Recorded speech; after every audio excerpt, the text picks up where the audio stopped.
What's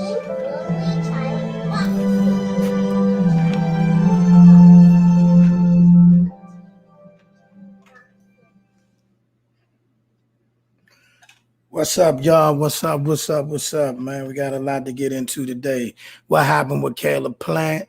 What y'all think about this weekend's events? Whole nine. We got to get it in. Let's do it.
What's up, baby? What's up with you? What up, Coop? How y'all doing out there today, man? Welcome to Team Loan the Child Boxing, keeping it real boxing, everything boxing, man. Pray everybody had a wonderful, safe weekend out there. Pray everybody is in good mind, sound body, and health. We got a lot to get into today, man. How y'all doing out there today, man? We got a lot to chop it up about, man. First, we're gonna do a couple plugs, man. When y'all get a chance, if you ever on YouTube on Saturday and Sunday, check out my boy Basement Boxing Talks on Saturday. Oh, what's up? What's up, Mark? Oh man, what you want to talk about today, bruh? You know what I mean? What you want to talk about today? I know the topic I'm gonna spend the most time on today is definitely gonna be the Caleb Plant Canelo situation, and that done set off a firestorm on social media, man. All up and down Twitter, man. They just going crazy, and on YouTube they going crazy over the who's to blame for the fallouts of Caleb Plant and Canelo not happening, man, and some of the theories and theories of what happened is just is as long as a boat, man. But we're gonna get into it. We're gonna chop it up, man. You know what I mean? Matter of fact, let's just get right into it, man. Who y'all think who's to blame for the Canelo? So let me see where y'all at with. Who y'all think is to blame for the reason why the fight didn't happen? I mean, I already know where Twitter at, and I know where YouTube at. Let me see where y'all at up in here, man. What y'all really think about what's the reason why the fight didn't happen? Me personally, I'm on the side. I don't really care. I don't care who fault it is. I just needed the fight to happen so we can keep boxing going on the path that it was going on. You know what I mean? That's what I'm more focused on, man. I don't, getting into all the politics, which we spend more time doing than getting into the actual fights. We spend more time on politics than anything. Well, it reared this ugly head again because this fight didn't happen and everybody's up in arms. You know what I mean? Everybody wanted it's Canelo wanted too much. Caleb Plant should just stick in his place, man. It's a lot, man.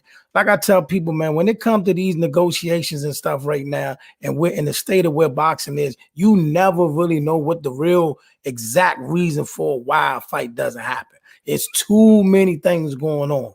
Like I always like to say, don't ever underestimate the power of a male ego. Don't ever do that. You know what I mean? Hold on. Let me get y'all. I forgot to put y'all up in there, man. As y'all put your comments in the chat section, man, we'll chop it up. Well, I mean, a lot of people gave their different feedbacks on whether they thought it was a good fight, whether it would be a bad fight. I just knew it was a fight that just needed to happen. regardless of what you thought of the fight, I just needed it to happen because I knew, you know what I mean, for my sanity in boxing and my boxing sanity, I hate these back and forths all day long on Twitter because I mean, trust me, if you go on Twitter right now, put in hashtag Plant versus Canelo and just look at what's going on, it's like a world war going on Twitter just because the fight didn't happen. You know what I mean? You know what I mean? Overrated fight. A lot of people thought that too. A lot of people thought it was an overrated fight too. But then, I mean, for an overrated fight, it's certainly getting a lot of fuss. I mean, a lot of people are upset it didn't happen. Even though some of the people that's upset said the exact same thing you just said, Brother Martin. They all said that they thought it was an overrated fight, but they are so upset that it didn't happen. So I mean, I don't know. I mean, but at the end of the day, like I tell people, when these negotiations go on, I mean, okay, what it broke down to, let me just give you what we do know. Okay, what it broke down to was Canelo wanted a guaranteed 40 million plus pay-per-view, but he also wanted that 40 million guaranteed unless, like, say something happened to Caleb Plant. Caleb Plant get hurt. He wanted a guaranteed 40 million regardless of whoever he fought. The boxing world period, maybe they shouldn't talk fights until they are set. Then again, we are at that time where we let guys off the hook for fights that are set because they ain't ready. Disappointing. When I posted the poster before they agreed, their post went viral. Fans wanted to fight. I agree. I mean, but see, here's the thing. Fans wanted to fight for different reasons. You're right. They did. Fans wanted to fight for different reasons. I mean, me personally, man, listen, I don't care who in the ring, to be truthfully honest. I think we get so caught up and enamored in whose name is large and whose name is not. I just want to see a good fight. If the fight is good, I don't care who in the ring.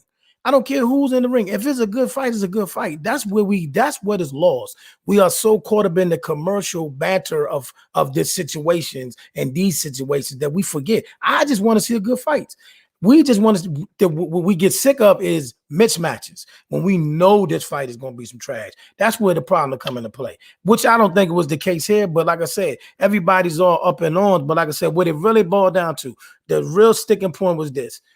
They wanted, Canelo's camp wanted a guaranteed $40 million plus pay-per-view. If Plant got hurt, they wanted a replacement fighter to be put in place for Plant. But let's say Canelo got hurt. If Canelo got hurt, then Plant can't fight nobody else and has to wait for Canelo to come back around and still fight. That's one of the sticking points. From Plant's point of view is, okay, let's say Canelo get hurt and he takes however long it takes him to get himself together. Is Plant supposed to sit around idle and not fight, not do nothing until Canelo decides he wants to take the fight? That's one thing. I understand where everybody's saying that's what comes with A side and B side, but I also understand where Plant is coming from. I mean, let's think. Let's just say Canelo got hurt and it takes 6 months. I'm supposed to sit around 6 months and wait for him. I mean, I understand where he's coming from, but that is generally what comes with A side and B side. But the part that I think that everybody's up in arms about, and they think that PBC is just, I guess, strapped for money and so scared to invest. But I do understand where PBC is coming from when they say, okay, if we give you $40 million plus pay-per-view and you're not fighting Caleb Plant, and say Caleb Plant get hurt, who picks the replacement fighter? You know what I mean? Who picks the replacement fighter, and who is the replacement fighter for me to put out $40 million plus pay-per-view, which is a valid argument and a valid situation. I totally understand where both sides are coming from and where they're coming from. You know what I'm saying? I get that. But you know what I'm saying? That can very well be where negotiation can go left. I can understand why somebody, hold on. I think there was a back and forth in the past behind the scene, but now we have social media and it gives more insight sooner before fights are set, and it frustrates us when they fall apart. We have too much access now. That's possible.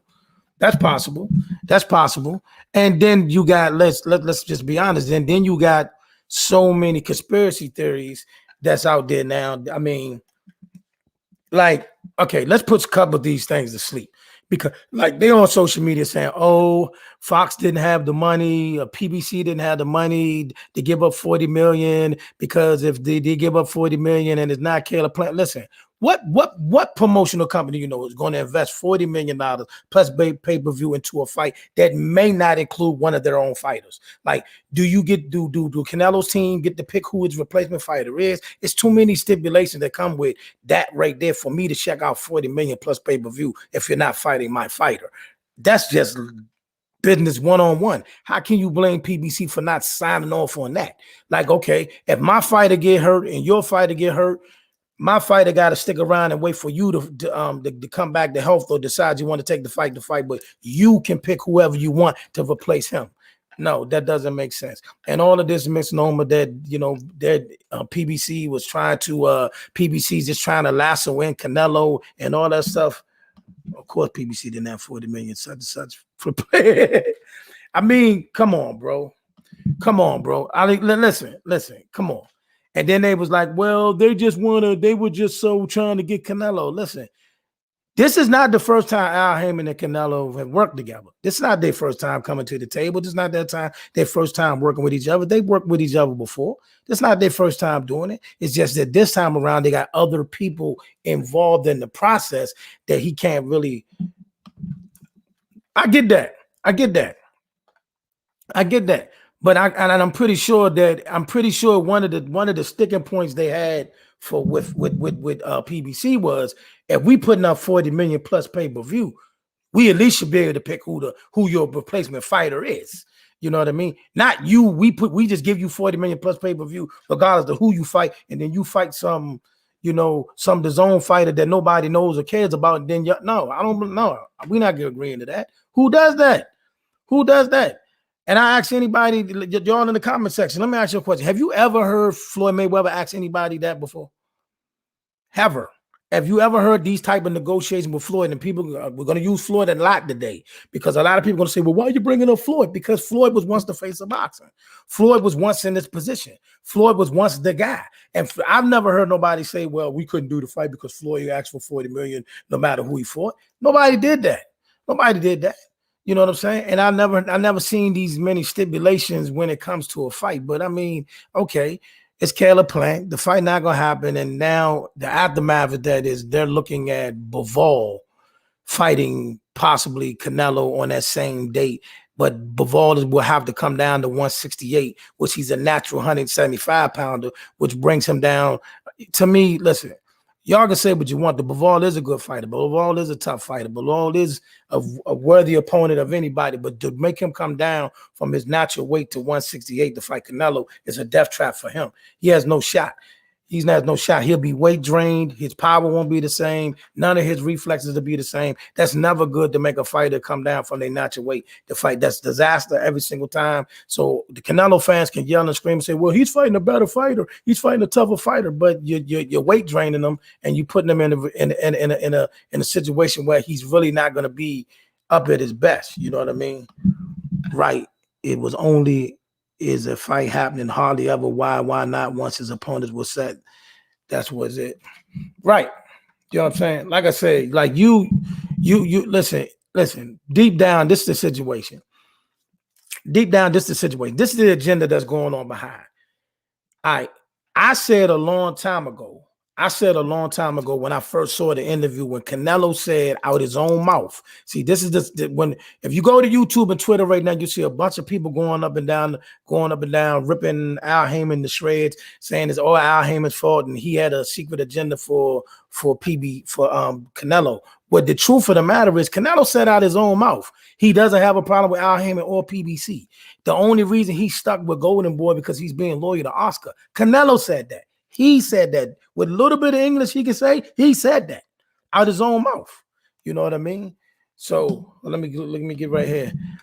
Yeah, but Bivol offered to come down to 168. See, that's where the problem starts. Of course, they're gonna say he'll go up to 175. He's not going up to 175 and fight no Bivol. Same thing with him though. Same thing with Bear Beeb. Same thing with Bivol. They're both they're both will either have to fight at a catch weight or have to come down to 168. He's not going up to 175 for either one of them.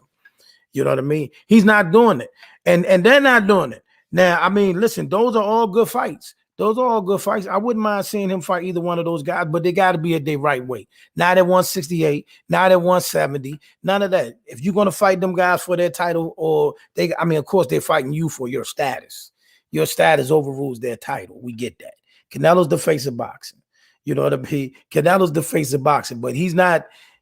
Listen, we did not never see Floyd Mayweather. When Floyd Mayweather fought whoever at 154, he fought him at 154.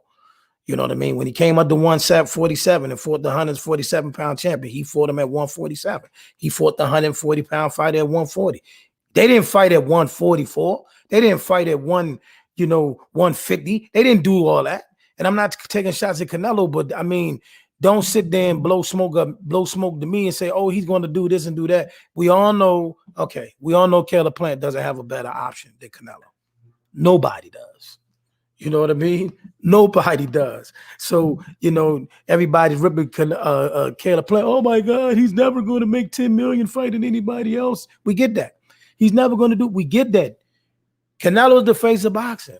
There is no opponent he can fight that's going to equal Canelo. We get that. But it come a time in negotiations, sometimes they just don't come together because whoever or whatever got ridiculous conditions. It happens. It happens. I just wanted the fight to happen because I didn't feel like having to talk about this. To be honest, I didn't feel like talking about this. I didn't want to talk about this. I wanted to break down who we really thought could win the fight and how they're going to win the fight. But I don't want to sit there and go on whose fault it is and why it ain't. That's crazy. You know what I mean? You know what I mean? The fight it's an easy fight to make. You're offering the man $40 million plus pay-per-view. A guarantee that only Floyd Mayweather ever had. You know what I mean? Now Manny Pacquiao is also gonna get $40 million plus pay-per-view, but still, look at only certain people have got that in a fight. That says alone, you can't say this particular company didn't want to fight if they're offering you $40 million plus pay-per-view. You know what I mean? Canelo has never made $40 million plus anything in a fight before. So let's stop with the nonsense. You know what I mean? Sometimes egos get involved and they mess up negotiations. Don't ever, like I always say, anybody, don't ever underestimate the power of a male ego or the agenda of whoever's at these tables, because sometimes that gets in the way of it. People say, well, that shouldn't have nothing to do with it. They ain't got nothing to do with being boxers. Think about this, man. Jerry Krause, just an example. Jerry Krause had Phil Jackson and Michael Jordan at the same time. Had just won 3 championships in a row, 6 out of the last 8. And Michael Jordan told him that if you let Phil walk out the door, I'm retiring. And you did it because his ego was too big. That tells you right then and there. That tells you right there how powerful an ego is. These egos are so powerful. These are powerful men that sit down at these tables that worth millions and billions. So when they sit down, man, all right, man, who you think you are, man? I ain't doing that. Or I ain't doing it. It happens. Let's move on. You know what I mean? But what fight? There are talks of Anthony Durrell fighting Caleb Plant. I don't like that fight. But that's pretty much all that's available for him right now because of the fact that Benavidez is already booked. And I mean, I wouldn't mind seeing the dude Belonga fight Caleb Plant too, but we know Bob not going to let that happen. You know what I mean? He'll probably fight another, keep busy fight too. But I mean, who y'all want to see Caleb Plant fight? Who do you want to see Canelo fight? You know what I mean? Who would you rather see them two fight? I mean, like I said, there's talks of Bivol, there's talks of whatever. I was thinking, listen, Boo Boo Andre available. Let him come up to 168 and replace Caleb Plant. Doubt if that happens. We doubt if that happens. You know what I mean? But I wouldn't mind. I mean, who you want to see Canelo fight since it ain't Caleb Plant? And many people wasn't really, like I said, it's a lot of people that said that fight wasn't going to be that good in the first place. So who did you want to see him fight right now? It's not going to be Charlo. I can tell you that right now. Don't ask for Charlo. Don't ask for Benavidez. That's not going to happen. He's not fighting Charlo. He's not fighting Benavidez. Those fights are out. Those fights are out of the question. You know what I mean? According to Hearn, Canelo still wants to fight with Plant. Both guys don't have the gift for gab. Maybe they're using his controversy to build interest in the fight, then reduce the fight. Listen. You might be dead on right there, buddy. Why you being so nice today, Mark? Yeah, but hey, listen, that you might be dead on with that. you might be dead on. I hope they do reintroduce the fight, man. I think they got plenty of time to still get that fight done. And contrary to popular belief, I think Caleb Plant got a better shot than many people think, because Canelo does not do good against fighters that move. Let me say this again. As great as he is, as good as he is, he's great against fighters that are flat-footed and stand right in front of him. Fighters that move give Canelo Alvarez problems. Example, Erislandy Lara gave him the blues. Erislandy Lara gave him the blues. See what I'm saying? Erislandy gave that man all kinds of problems. So we can sit there and go back and forth about how good he is. I'm not denying he's not good, but some of this stuff that I'm seeing on social media, like, man, who do y'all think this man is? Oh my God, they should have did more to get Canelo. Listen, Al Heyman has dealt with Oscar De La Hoya.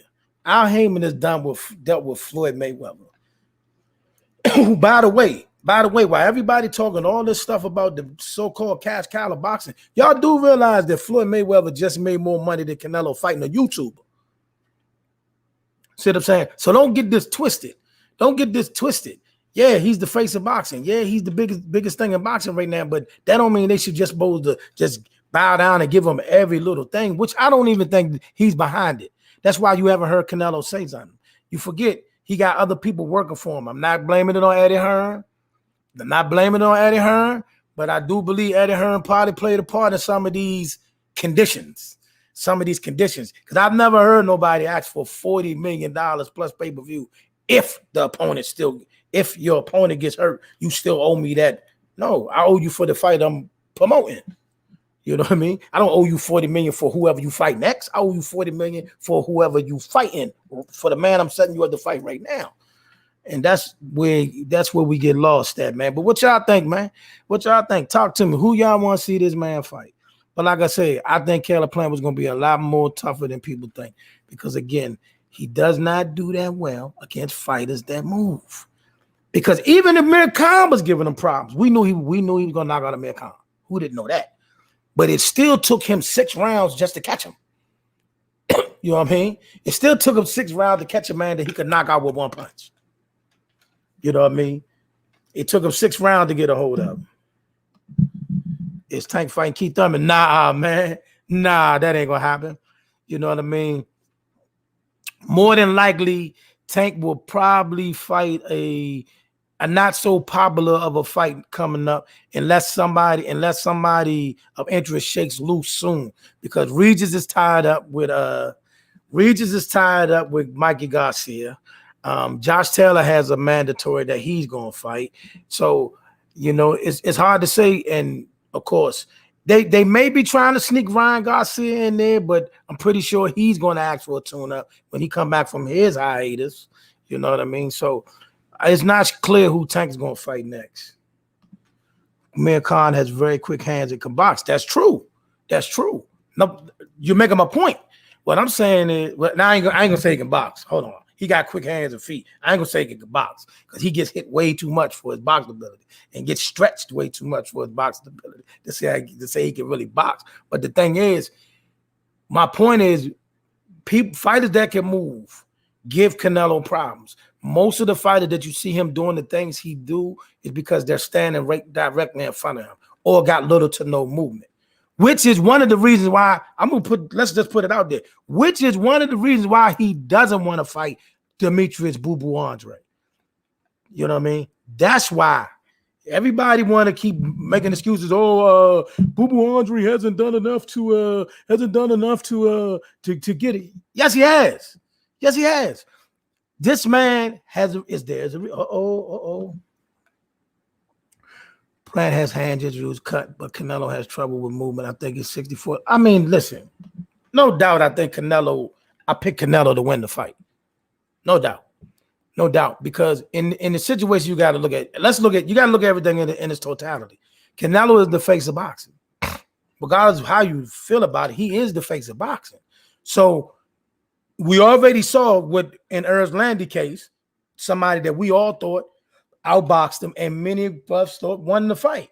But he didn't really inflict no real damage on Canelo, didn't hurt him, didn't do nothing. So we all know when it go to the cards, when it go to the cards, unless you inflict some real damage on Canelo, hurt him, drop him, do something, you're not more than likely not going to get the, you know, you're not going to get the decision. It's boxing right now.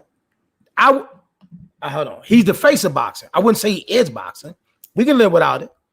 We can live without it. Like nobody, let's be clear. I'm not taking no shots at him. But let's be clear. Let's be clear. Not one of us was all up in arms like, oh, did you see that Billy Joe Saunders Canelo fight? No, he wasn't. You know he wasn't tripping off Yildirim. He wasn't tripping off Callum Smith. Come on, man. Let's just be real. Let's be real. He is the face of boxing. Nobody denying that. He is the face of boxing. But he could do, listen, we was happy that most of us, we thought Caleb Plant at least had a shot.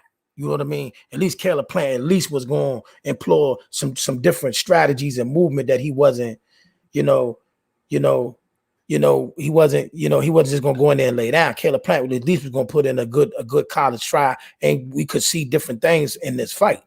And for a few rounds, even Billy Joe was giving him a little bit of problem, but everybody know Billy Joe has zero pop.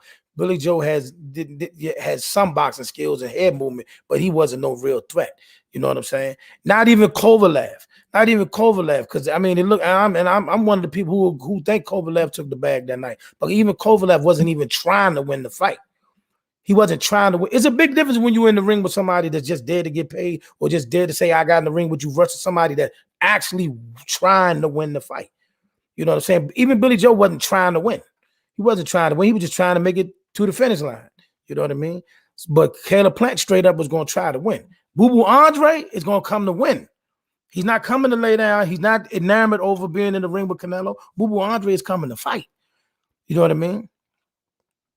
That's that.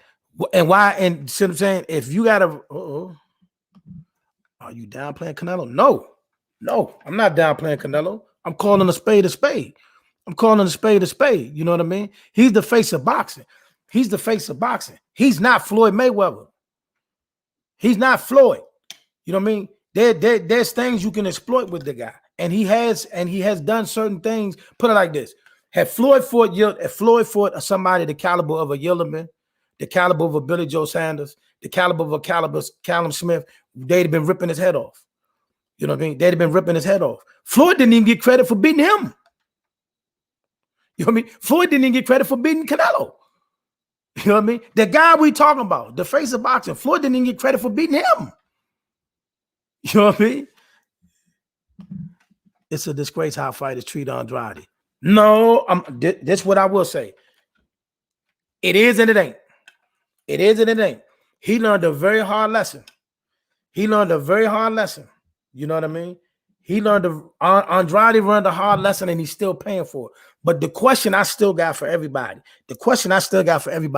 why, if this man went to the zone, he went to the zone.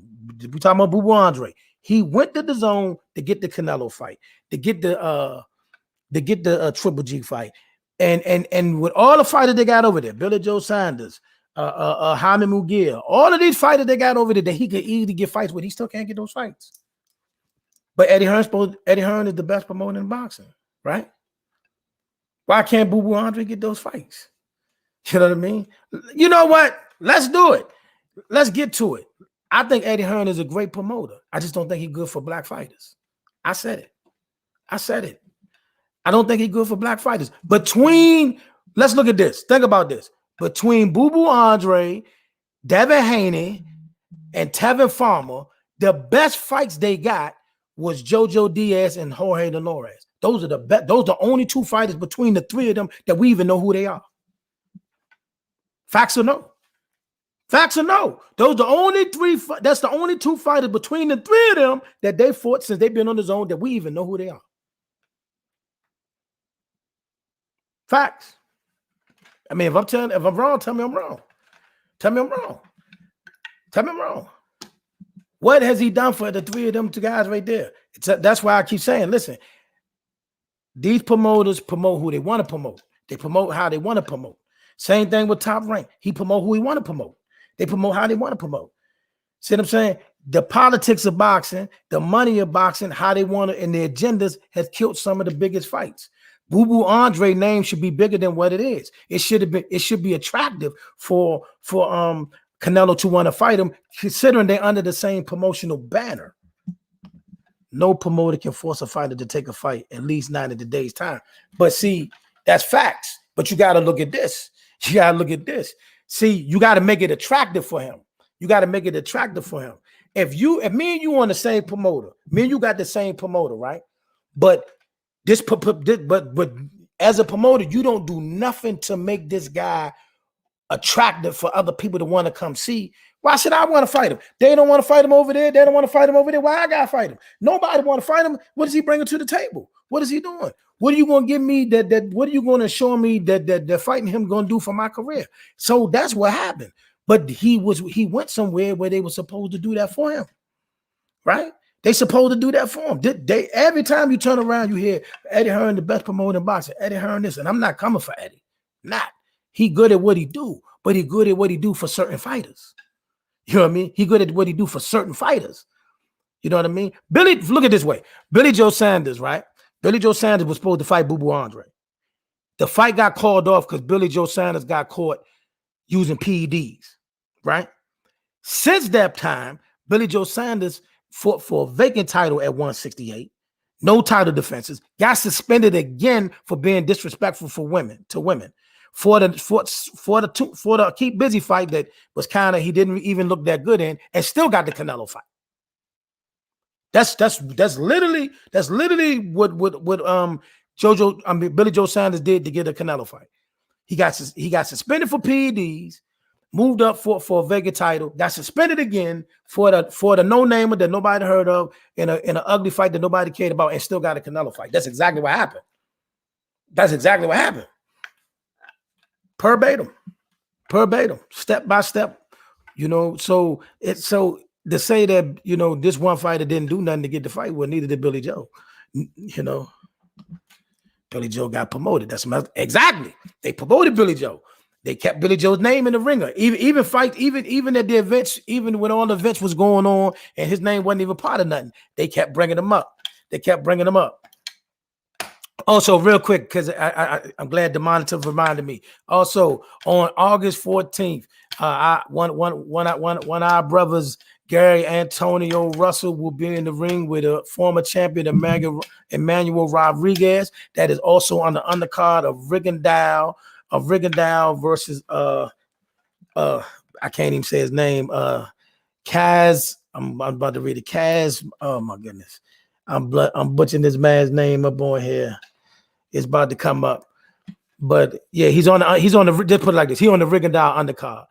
Gary Antonio Russell will be on the Rigondeaux undercard on Showtime. And actually, August 14th, it's so many fights. I don't even know how. I don't know how. As boxing fans, listen, you should be able to just flip your phone, flip your streaming devices, flip your televisions, and just find boxing, because it's fights everywhere on August 14th. Also down in Atlanta, Anthony Peterson is on the undercard on a fight card down in Georgia the same night. So like I say, it's plenty of fights going on. It's fights on the Zone, it's fights on Top Rank, it's fights on PBC, it's fights on Showtime, it's fights everywhere. But yeah, and we had to reschedule. Also, we had to reschedule our interview, which still might happen later on this week. You know, he had some other things going on that we had to reschedule that. But like I said, I'm in contact with those guys on a regular. So as soon as we can set up a time that we both can work with, he will be on here and we will get y'all the interview, and prayerfully we can get it before his fight on August the 14th. But going forward, what y'all want to talk about now?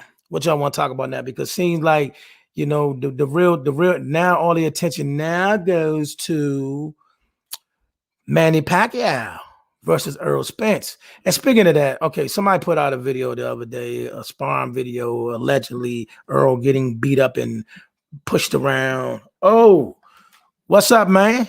What's up, cuzzo? How you doing out there, man? You know what I mean? August.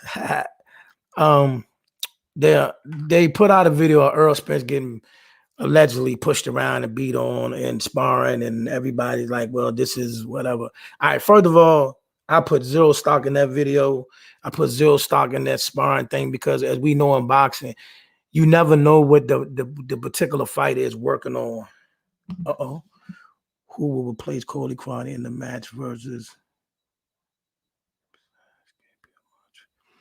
That's a good question. That's a good question. You know what I mean? Speaking of that, why for those that may have watched the fights on Fox this weekend, I thought those were some pretty good fights. I thought it was some pretty good fights. Everybody, I see people slamming the fight card on social media and on YouTube and Twitter. But I mean, listen, like I said, if it's a good fight, I don't care who they are. I don't mind turning on the TV and get me two fighters in the ring I never heard of. But if it's a good fight, it's a good fight. That's all I want to see is good fights. We can leave the names and the name brands out of it. Just give me two people whose styles make a good fight. Let's fry the chicken and we can watch the fight. That's all we want to do.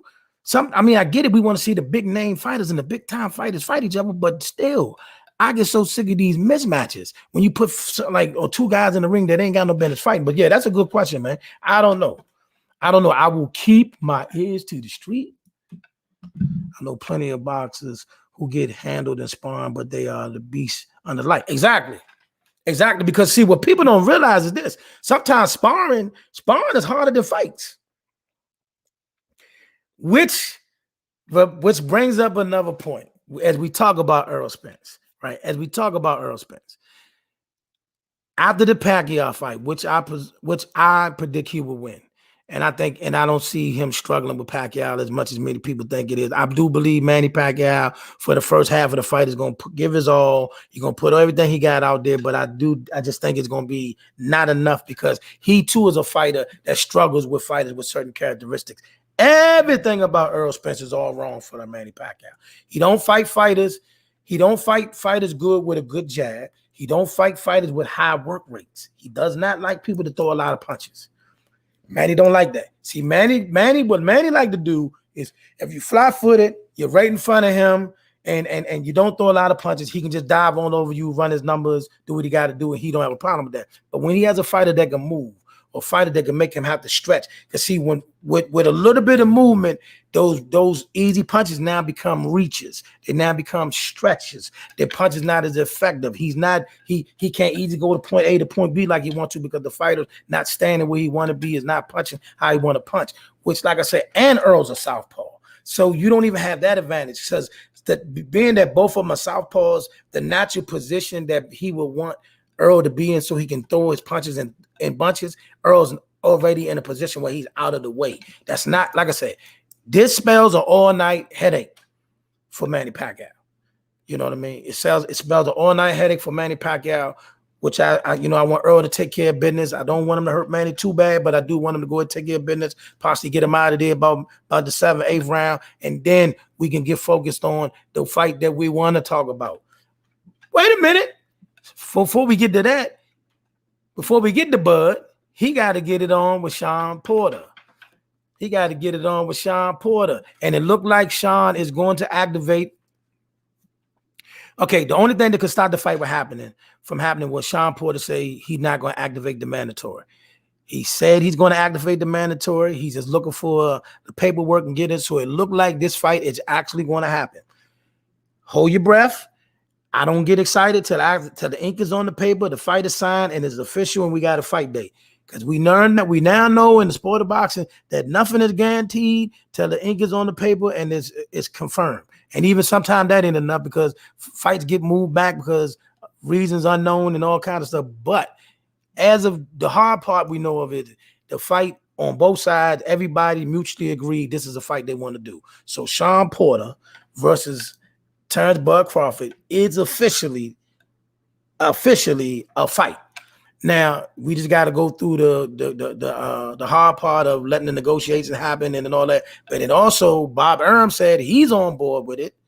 You know what I mean? And he's cool. So it seems like Bob and Al are on the same page of co-promoting the fight. So look like we got the hard part out there. The promoters want it, the fighters want it. So now it shouldn't be no reason why the fight shouldn't happen. Hold your breath. Don't hold your breath. But I'm looking for that fight. And what y'all think about that fight? You know what I mean? People was all over that one too. You know how I picked Bud to win. I picked Bud to win, and I think Bud will beat him easy. I think Spence is tailor-made for Pacquiao. Spence has a puncher's chance. Youth, height, and length, but slow. Pacquiao has the skills, but he's old. Wow. Okay. You think Spence is tailor-made for Pacquiao?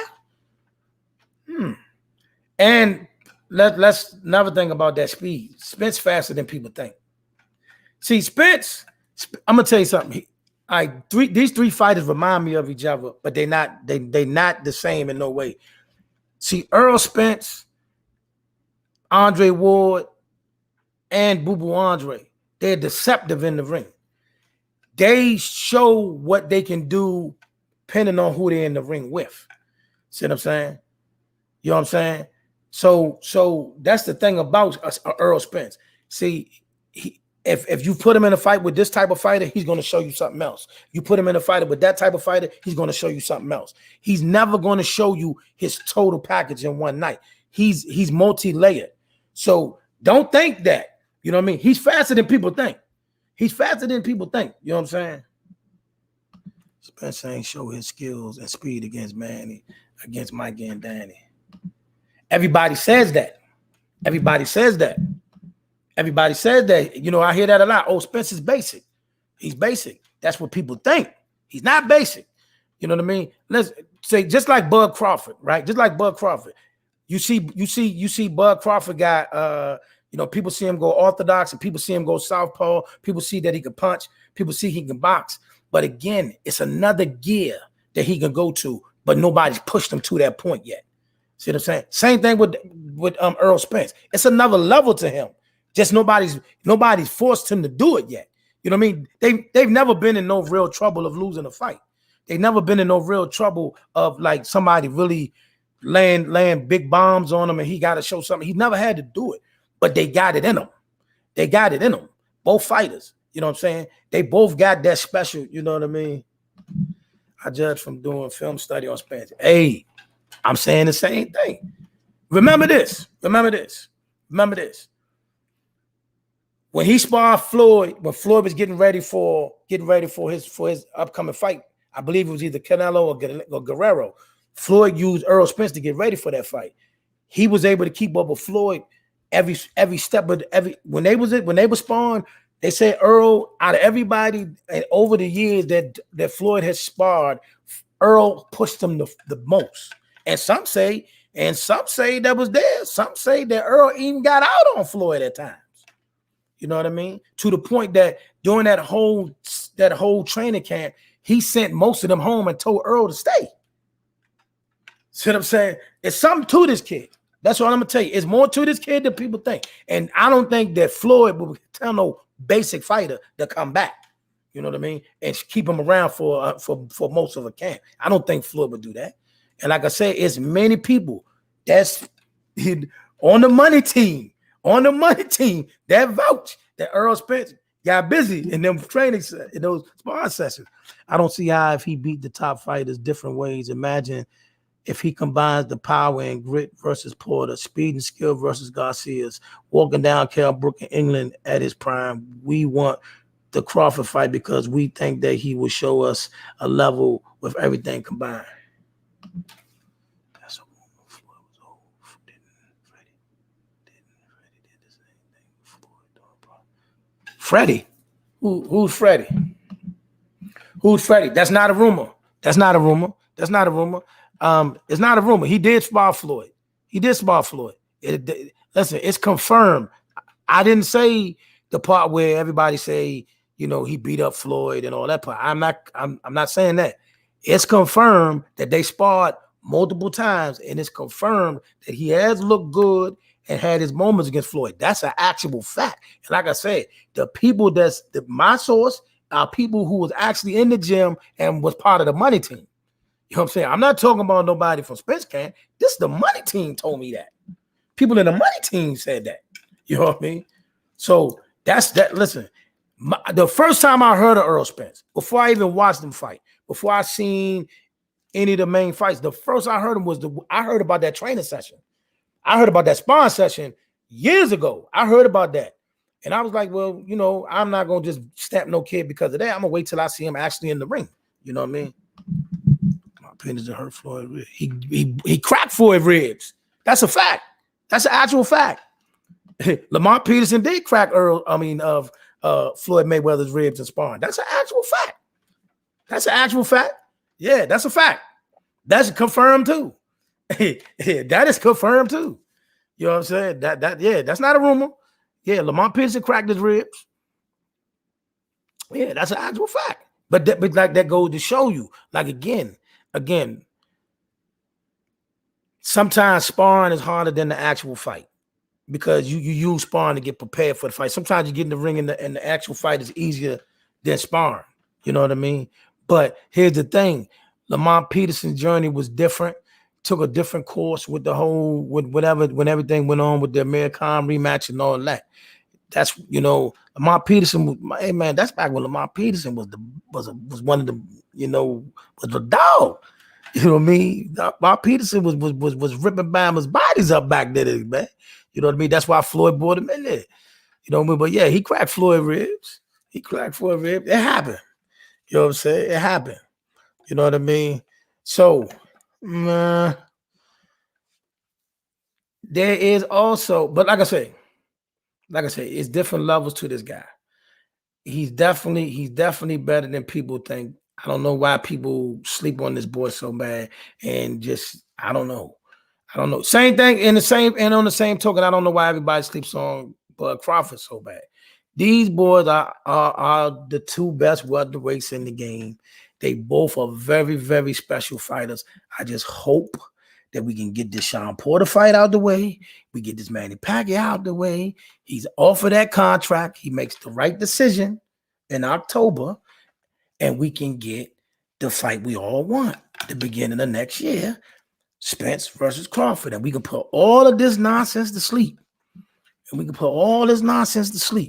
You know what I mean? But again, like I say, it's a fight that I believe they can go both ways. You know what I mean? To me, Crawford gets hit too much. We all know the Mean Machine dropped him. Facts. He did.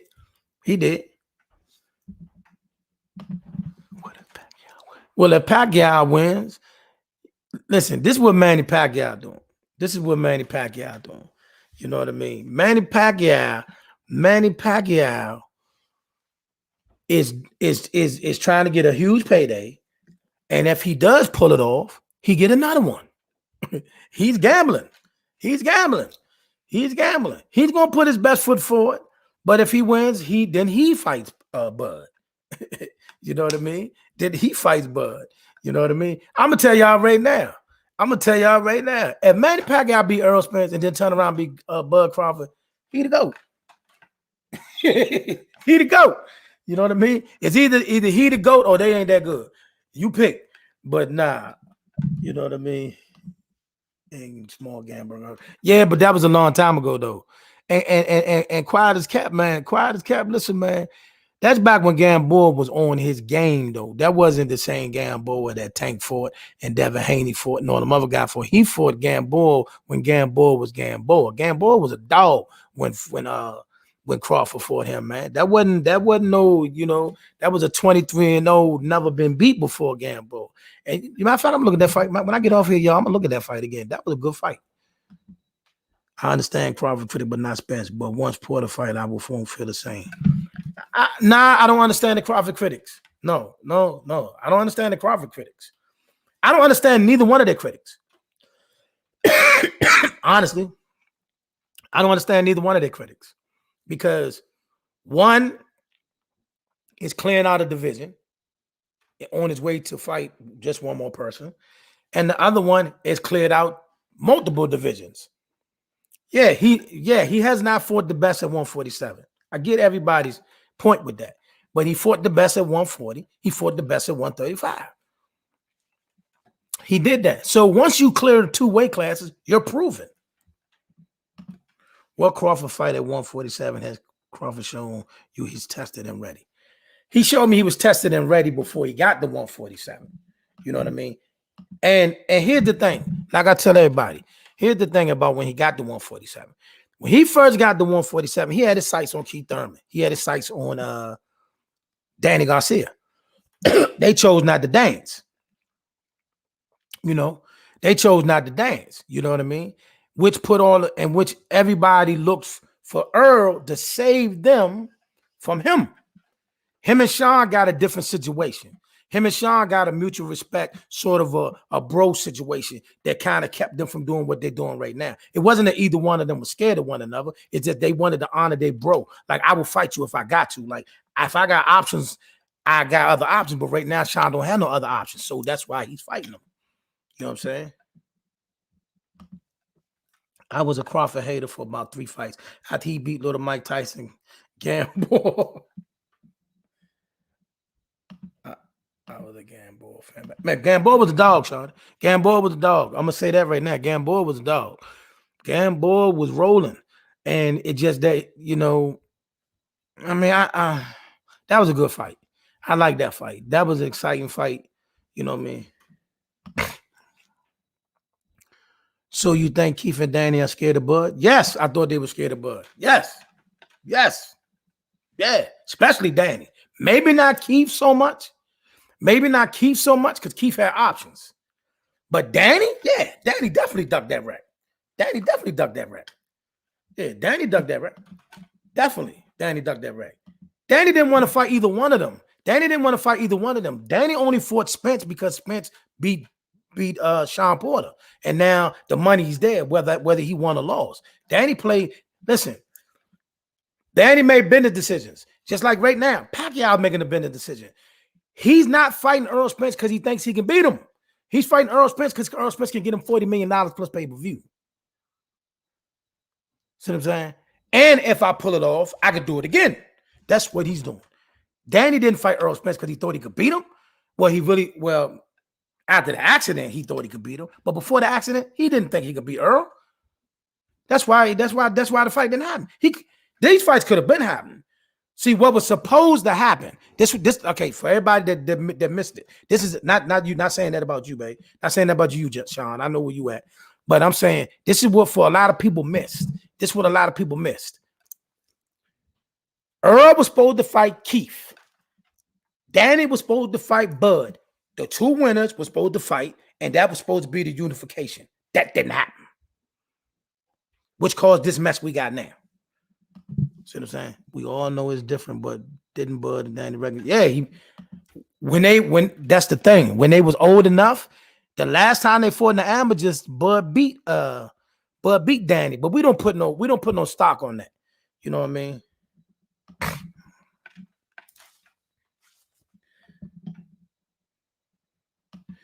Yeah, but see what I'm saying, they are 1-1. But I mean, I'm not talking about when they fought when they was 12. I'm talking about the last time they fought, right before Bud and them went away for the on the Olympic team. Right before they went away to go over there, he fought Danny and beat him. The last time they fought when they was of age, but again, they still youngsters. We talking 17, 18-year-olds. That's why we don't put no stock in that. You know what I mean? But it happened. You know what I mean? Ugas beat Bud in the amateurs. You know what I mean? Ugas beat Bud in the amateurs. But like I said, we can't put, but so we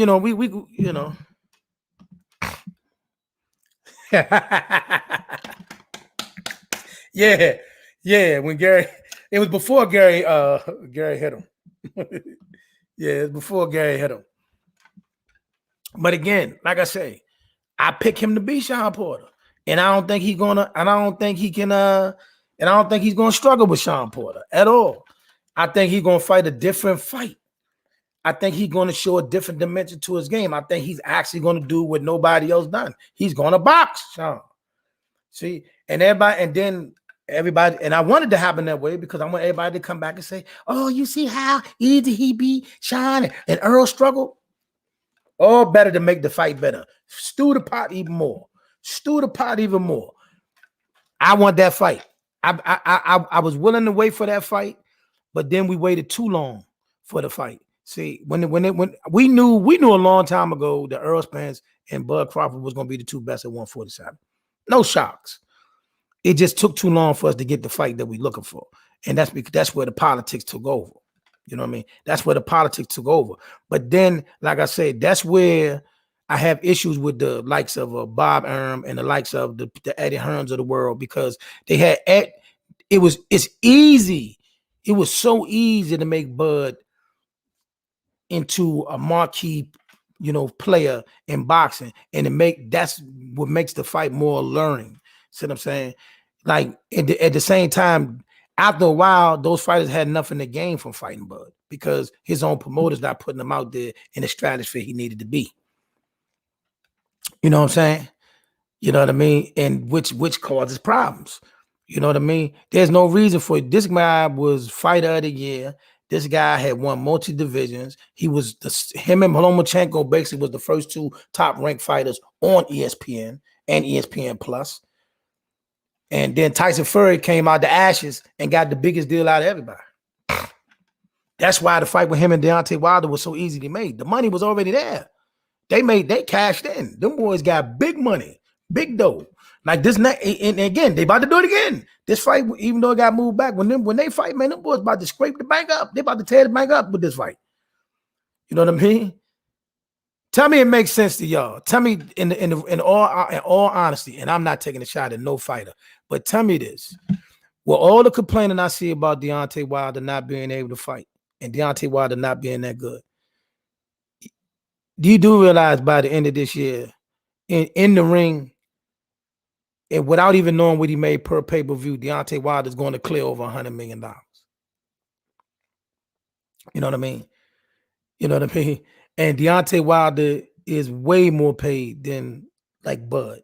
And he's more paid than the rest of the fighters on PBC as well. But they're not being put out there as the pound for pound 1 or 2 in the world. They're not being put out there on the worldwide ESPN. So think about this. How does Deontay Wilder end up being paid more than Bud Crawford? You tell me, since the world keeps saying he's not that skilled, he's not that good, he's not that this, and that. But he's made a way for himself. You know what I mean?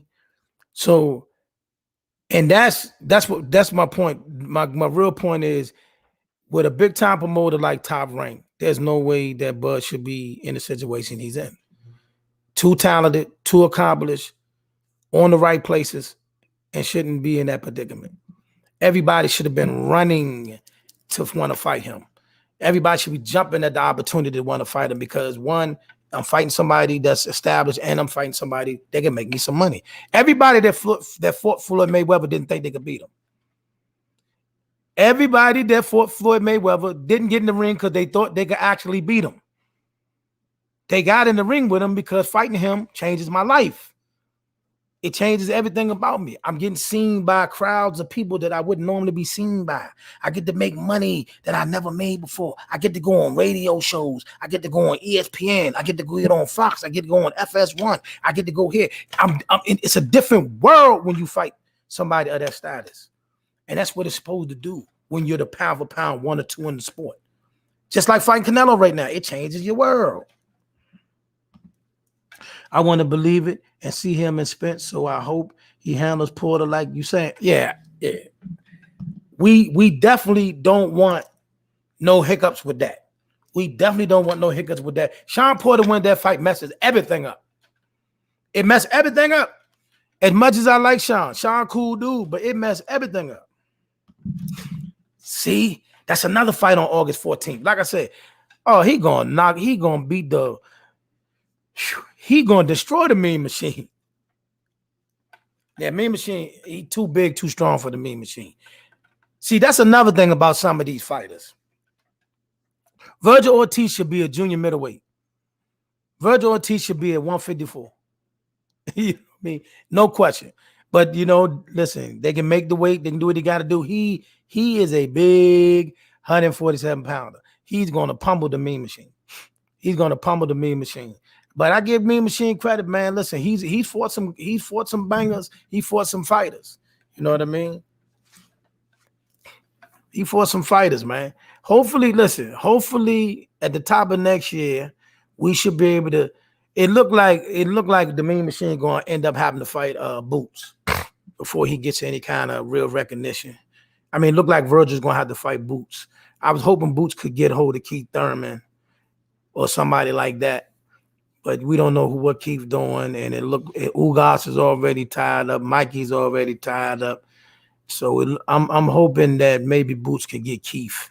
But I doubt if Keith takes that challenge coming fresh off his layoff. I doubt it. But I mean, you know, but like I say, it's so many fights to be made. The welterweight division is 10 deep. You know what I mean? Mean Machine and Virgil are the same size, give or take an inch. All right. But one hit to me, I mean, even though Mean Machine did knock down Bud, it was a knockdown. It was a knockdown. You know what? I say this again. You know what? I'm going to say this.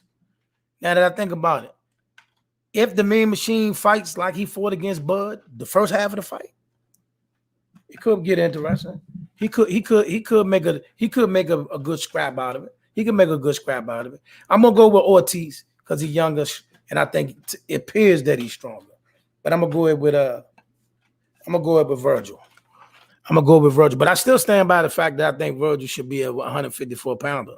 You know, he definitely should be a 154. You know what I mean? Yeah. I remember when he fought. I think it was it Ivan Robinson? Not Ivan Robinson. He fought a guy named Robinson. It was a Robinson. I want to. It's not Ivan Robinson, but he fought a guy named Robinson. That was a real good fight, and I think he fought that fight right before he fought Bud. But like I say, if he come out like he fought against Bud, and he come out and fight like he did against Bud, and stay in tight and make a good, he could make a good scrap out of this. Might pull it off. He might. I mean, maybe, you know, Virgil Ortiz inexperienced might catch up to him. But I'm gonna go with Ortiz for now. But he might pull it off. He just might. You know what I mean? He just might. But that's the sweet thing about boxing. It was upset this weekend, wasn't it? On Fox. Yeah, man. Don't blame. Listen, blame it on my my heart, man. Sometimes you get old, man. But it was upset this weekend. I know somebody that was supposed to. Everybody was picking to win this weekend on Fox, and the other guy won. You know. Which fight was it? Was it Rice? Was it Rice? Yeah, it's a few of them. It's a few Olympians that impressed me. Keyshawn Johnson. It's a few of them that do. Yeah, that's the fight. Rice upset Coffee. That's the fight. Yeah, that's the fight. I know. You know, some of these fight cards I gotta watch when I'm at work. I gotta watch them on the phone and passing. You know what I mean? So I was in and out on that one. I saw the Spencer fight. I saw the Spencer fight, and I saw some of the fight that was after the Spencer fight. But I do remember that Rice upset Coffee. I remember that. You know what I mean? Like I said, man, boxing is not in a bad place that people think. One fight didn't happen, the whole world went crazy, but I think they just wanted an excuse to bash Al and PVC, but that's that. Like I said, one fight don't happen, everybody going crazy. Boxing is all right. We're in a good space. The fights are coming together. It's starting to happen, and we should be all right. Right. You know what I'm saying? So, but see, that's what I'm saying. Listen, that was a good scrap. It was some good fights on even the fight, what's the name? Joey Spencer, for James Martin. That was a good fight. You know what I mean? That was a good fight. That's what I'm saying. I don't care who in the ring. I just want to see good fights. I just want good, you know, I want to get in here and talk about good fights. It's fights out there that we want to see on a bigger scale, but it's still good fights out there. Boxing is not in a bad place that everybody think it is. You know what I mean? Please, somebody sign a fight with Dylan White. Please. Please, I'm so sick of hearing about Dylan White. That's another one all over YouTube and Twitter. They swear everybody's scared of him. Please, somebody fight him, get him out of here. I thought him getting knocked out would be enough, but apparently they still got faith in him. You know what I mean? Yes. Yeah, I don't. And then later on this year, we got Joshua versus Usyk. Oh, Lomachenko is looking, because it looked like Teofimo is going to be tied up for a minute. Still, he can't get out of the George Karabakis fight, and he's going to have to fight that fight and on his contract with Triller. But then they're putting Richard Comey and Lomachenko together. I don't know about that fight. Depends on what Comey we get. But I think it's probably going to be an easy night for Lomachenko, and they trying to just use Comey's name. Listen, this dude is on Twitter all day, every day. Calling out everybody. Ortiz is supposed to be scared of him. Andy Ruiz is supposed to be scared of him. Deontay Wilder, I was hoping Deontay Wilder would fight him as a comeback fight before he fought Fury again. I just want somebody on this side to just stretch this guy and get it over with. There's no shade to this dude, but I don't see what everybody's fussing about this dude for. What is the fuss? Nobody's scared of no Dylan White. I keep saying this all the time to these dudes on Twitter. Nobody's scared of Anthony Joshua. Nobody's scared of Dylan White. Nobody's scared of him. They just need to fight to make sense. You know what I mean? We've seen you guys get rocked. We've seen you guys get knocked out. The fear factor is gone. You know what I mean? The fear factor is gone. We need to fight to make sense. You know what I mean? Nobody's running around afraid of nobody that they seen get, knocked all over the mat, multiple times. You know what I mean? You came back and fought Povetkin after he came off COVID. You know what I'm saying? And then gonna say everybody, oh, you see that? He came back and got it done. He fought the man fresh off COVID, man. I think Wilder fight Dylan once he gets his belt back. I hope so. Honestly, I'm gonna be honest with you. The fact that Fury's not focused kind of scares me for him, but at the same time, I just think I just don't think Wilder can beat that man. I don't. I like Wilder. Everybody know I love Wilder. I just don't think he can beat that man. I do not think he can beat that man. I just don't. I mean, maybe something will change. I like what I've seen from camp, but I need to see different. Like I said, I need to see him punch from different angles. I need to see you throw something other than a straight right hand. I need to see some uppers. I need to see some hooks. I need to see some other stuff. And then I'll be like, yeah, you know what, man? I stamp the Wilder thing. I'll stamp it. But right now, I just think that Fury's still going to find a way to beat him. I ain't gonna lie. I want Wilder to knock him in the next November. I do.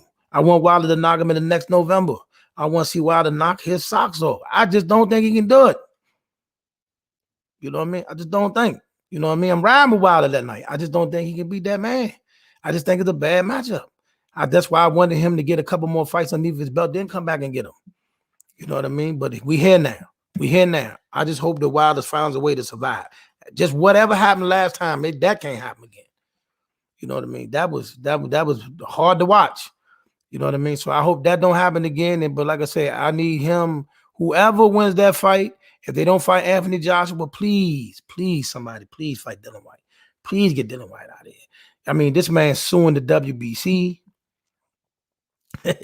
He's suing the WBC. Wilder needs a smaller ring to fight Fury. That's the thing, though. That's the thing. That's what they need to teach him. They need to teach him how to fight behind his mitts. They need to teach him how to walk an opponent down. They need to teach him how to cut the ring off. The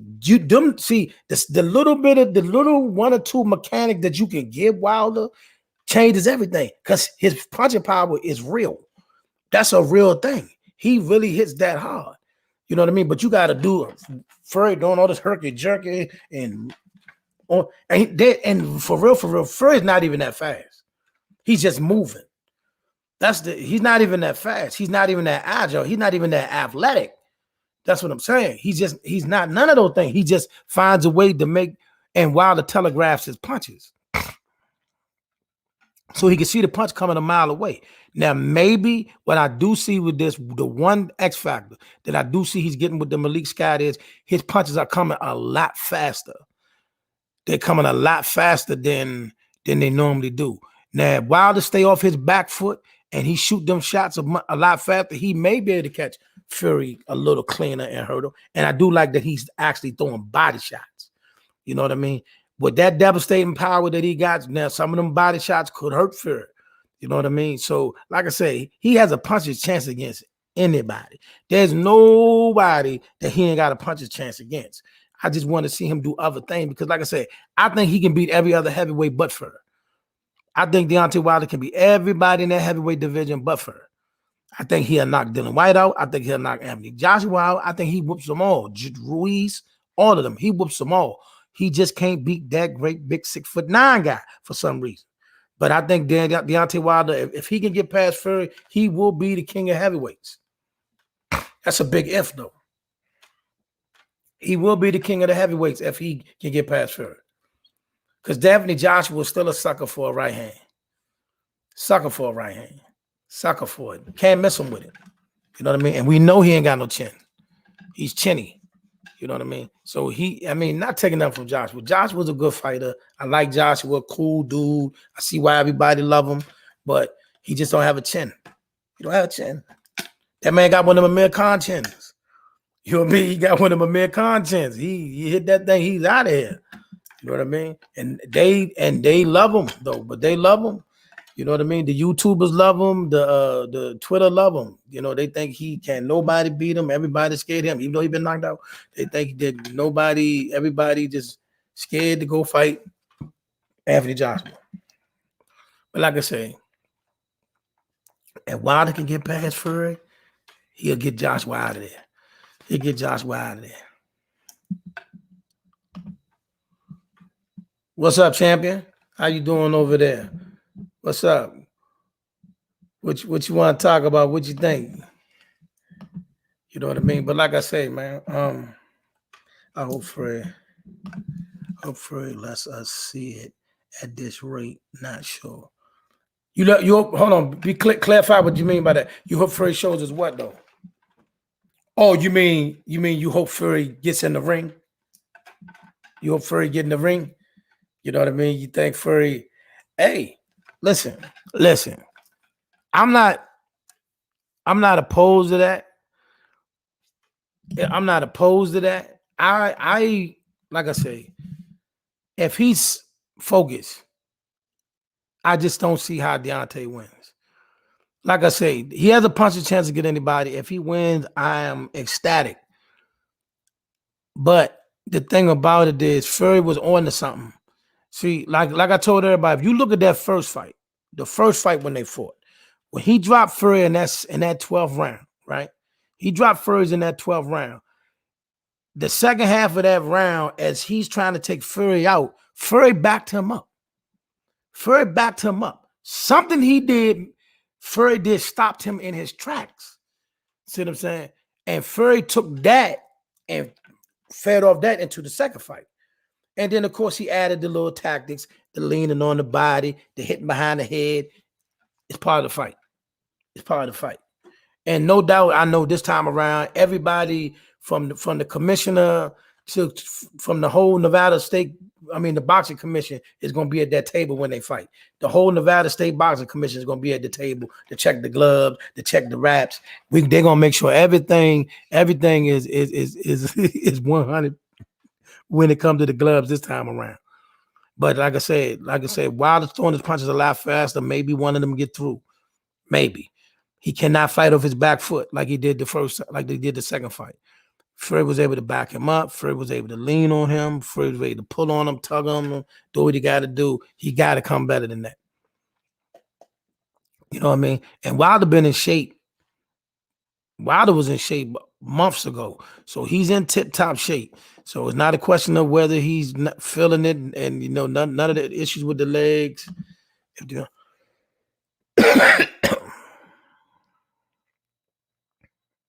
I agree. I agree. I just want to, like I said, for Fury, just for Fury, I just want to see him develop an uppercut or a hook. I need to see more hooks and uppers. Because see, the thing is, when Tyson Fury does all this herky jerky and you're just throwing a straight right, he's timing the straight right. No matter how you throwing it, he's timing it. But if you do a little extra hook in there, see, sometimes that herky jerky, he may end up leaning himself into a hook because he think you throwing a straight and you throwing a hook. He may walk into the hook. You understand what I'm saying? He might lean into the uppercut. That's what I'm saying. I just need Deontay to get them one or two things. And I think he'll get Fury up out of there. He hit hard enough to get him out of there. You know what I mean? Then once he gets past Fury, the other guys, Dylan White, Anthony Joshua, them dudes walks in the park, man. Them dudes walks in the park. You know what I mean? They don't move enough. They're not slick enough. They're not none of that.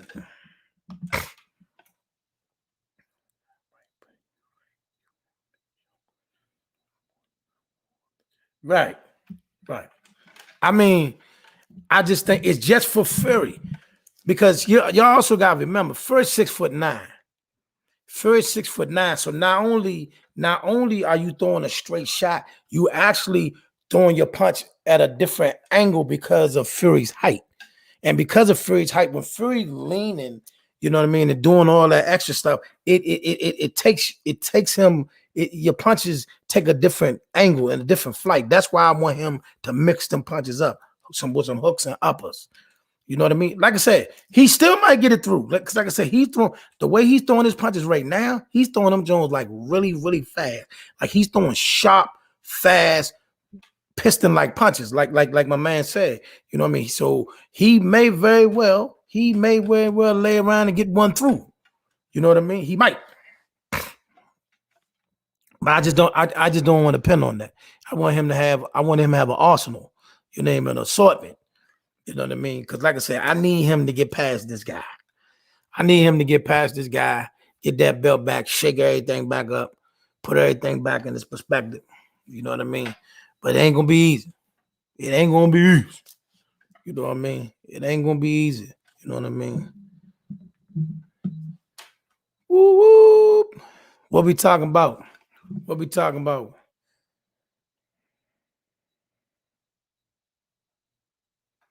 And like I said, stay tuned. I still got some hot interviews on tap.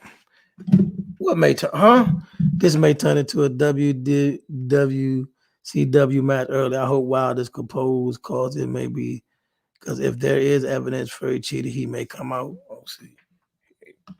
It's possible. Listen. One thing Fury said he's going to do, and I want to see if he do it. He just may do it. Fury said when the bell ring, he coming straight across the ring. He's at it. He said this fight will not go to the cards. Either Deontay Wilder going to knock him out or he's going to knock out Deontay Wilder, but there will be no cards. He said the judges can put their cards up. He's coming to rumble. Let's hope we stick to it. But see, that's the thing. The thing is this. He's managed to back Deontay Wilder up with his size and everything else. So, like I said, if Deontay Wilder has these extra punches, the upper, the hooks, so that way even when Fury's leaning on him, he can still boom. You know what I mean? He's effective.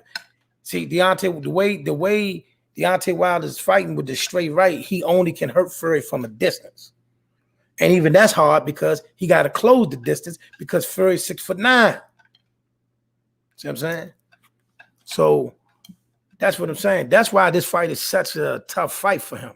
You know what I mean? He's fighting a fighter that's bigger than him, that's slicker than him, and all of that. So everything played the fight. That's why, like I said, if you get them extra, you get the extra, catch him with something he ain't looking for.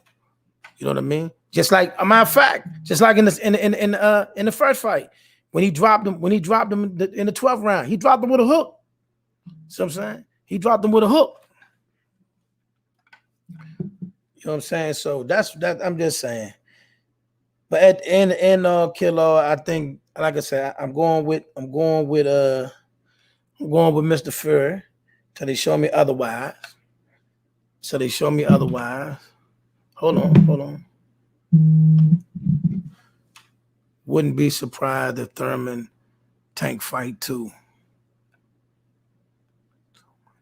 Money team is Brian trying to build Tank up like a spectacle. Like, look, he's moving up and through weight, and no one ever did this, all while avoiding top fighters at that weight.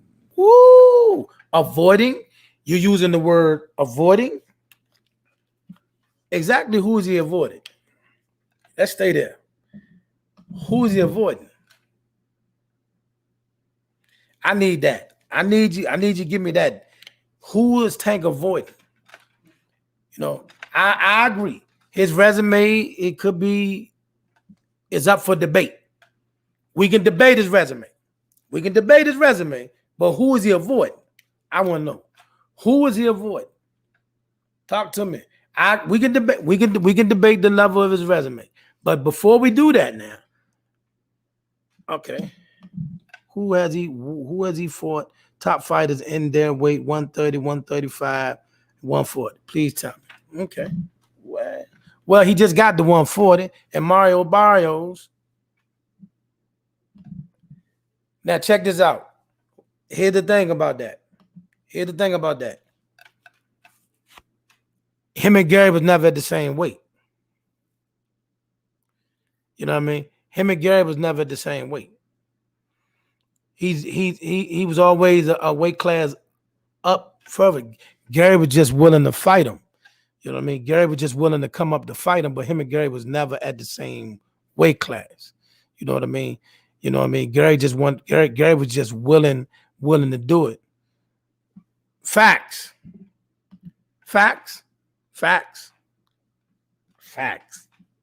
You're right. You know what I mean? Here's the thing. That was a Floyd decision to pick Santa Cruz over Gary. That's a Floyd decision. So if you want to say that, I'll give you that.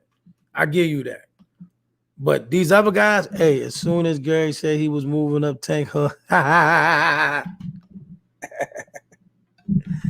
hey, y'all right on that.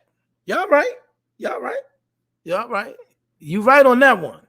But again, I'm gonna say this again. It's the whole him not fighting Gary. That's a Floyd decision. That's a Floyd thing. You know what I mean? That's a Floyd thing. But I mean, I was basically saying. But here's my issue. Okay, I'm gonna give you Gary, but not Devin Haney, not Teofimo, not Ryan Garcia, none of them. I'm not giving you that. Not even Lomachenko. Out of all of those guys that we're going to name, Devin Haney, Teofimo Lopez, Ryan Garcia, Lomachenko, which one of them you think could beat Tank? Which one? Honestly, which one? I only give one of them a shot. One. But which one you think could beat him? I give one of them a shot. I'll tell you who my one is that I give a shot, but you tell me who yours. Which one of them think could beat him? I'm serious. Which one of them guys you think could actually beat him? You know what I mean? This is good. That's good right here. Which one of them you think could beat him? Talk to him in. Which one y'all think could beat him? Who you think could beat Tank? Who you think could beat him? Honestly, I would love to see him versus Haney. Haney may outbox him and not give him that KO shot. I know this. That Haney that fought Lenoir better not get in the ring. I know that. I know we dying to see what he looked like in the ring after that Lenoir situation with one of them other dudes.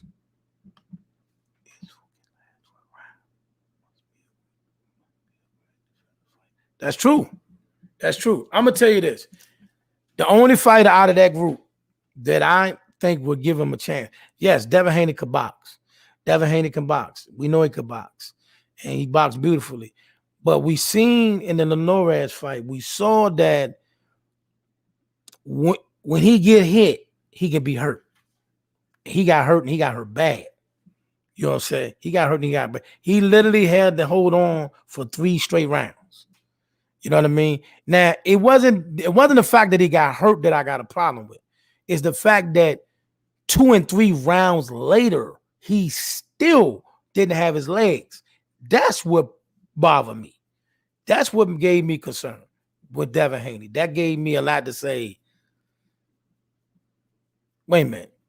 I can understand he got rocked. Okay, 10th round he got rocked. Okay. 11th round maybe. You know, you take the round off, do what you got to do and all that. But the 12th round, he was still, legs still wasn't there. His legs still wasn't there in the 12th. That gives me pulling the pause to say, listen, Tank hit a lot harder than Linares. Tank hits a lot harder than Linares. If Tank was to catch him with a shot at any point, could he recover? You know what I'm saying? Of course not. I don't think you saw Haney best in the Linares or Gamboa fight. Linares caught him. You get his best with Tank. I agree with that. Like I said, he can box. But that's what he's going to have to do. He's going to have to box for 12 to get it done. Could he pull it off? Possible. He has a possible chance. But, I mean, I think Tank, knowing that, two issues Devin got. He can't punch, and we don't know he can legitimately take one. You know what I mean? So if you Tank, you just go after him. Take what little bit he get back and try to get him out of there. You know what I mean? He may take him a while to get to him because, you know, Devin, good, strong, young fighter, good, strong fighter, can really hang around there and do his thing. So it might take him, it might be another Mario Barrios type fight. You know what I'm saying? It might be another Mario Barrios type fight where, he's getting outboxed, but he lands the big shot when he needs to get it done. That's a fight worth watching, but I picked Tank.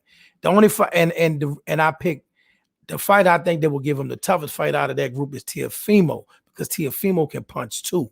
But again, he's bigger than Teofimo. He's stronger than Teofimo.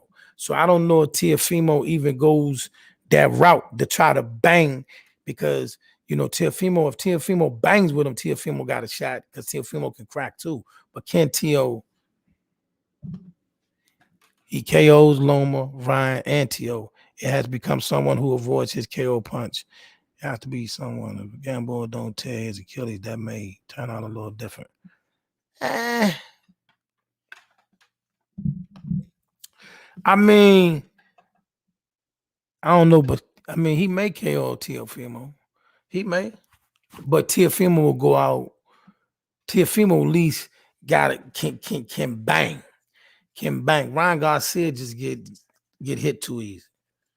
You know what I mean? Getting dropped by Luke Campbell was a bit much. You know what I mean? Like I said, you got dropped by a puncher, and he got drop. You know what I mean? It wasn't even no, slip, flash. No, he got drop. He got caught and straight drop. So yeah, so definitely he's not. And I think that's the reason why all of a sudden he got all these mental issues and all that. They pulled him out of every fight. They wouldn't even let him fight Javier Fortuna. You know what I mean? He was supposed to fight Linares. Similar to another situation. He was supposed to fight Linares. And then if he beat Linares, he fights Devin. So he went around Linares, didn't take that fight. Didn't take the Javier Fortuna fight. Then he had mental issues. I feel you. Tank was getting hit by Cruz and Barrios, but I feel you. Teo punch is different. Yeah, I think Teofimo has a puncher's chance, and Teofimo got some pretty decent boxing skills, so he can make the fight more formidable.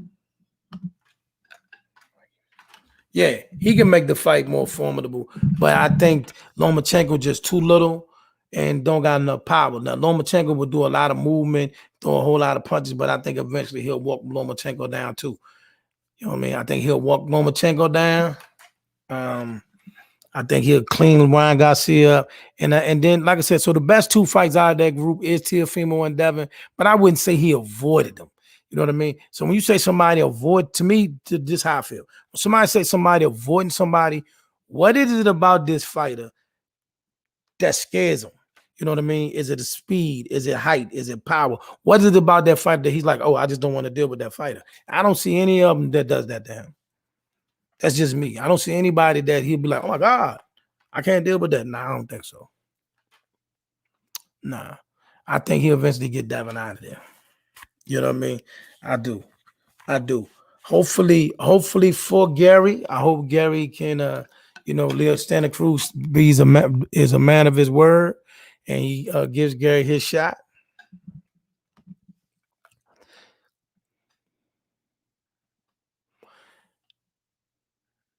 Well, it all depends on what he do. Like say he does end up fighting Josh Taylor. You know what I'm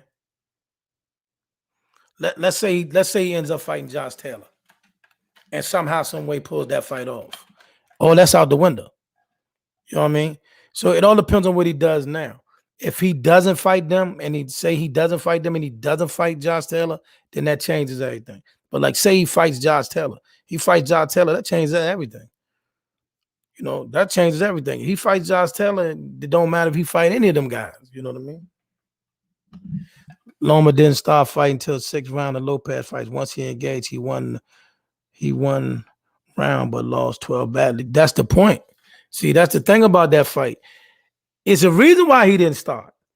See, he didn't. Okay, Loma was anticipating a Teofimo that was going to throw more punches and come after him and give him openings for his counters and all that. But Teo didn't do that. What's up, man? What's up with you? Yeah, but Teo didn't do that.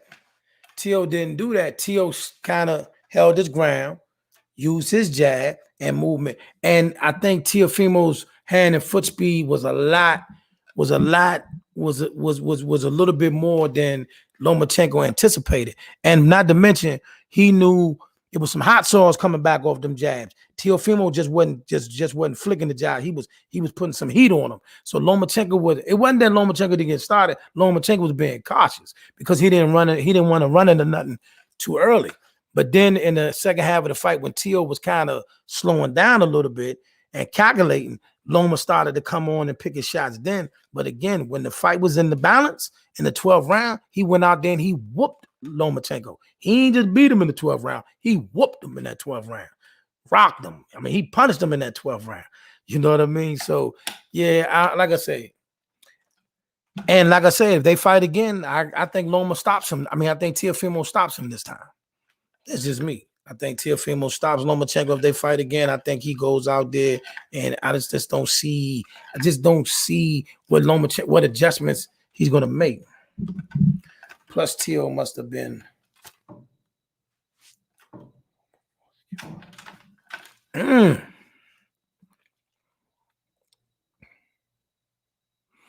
Could be.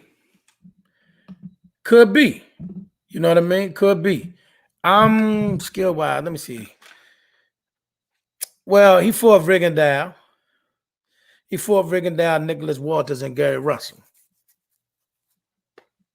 You know what I mean? So he has been in the ring. With some pretty sharp guys. But I think Teofimo's size and his speed was a problem, because it wasn't the fact that Teo was more faster than Slick, is that Teo was bigger than he was. See what I'm saying? Teofimo used his size perfectly.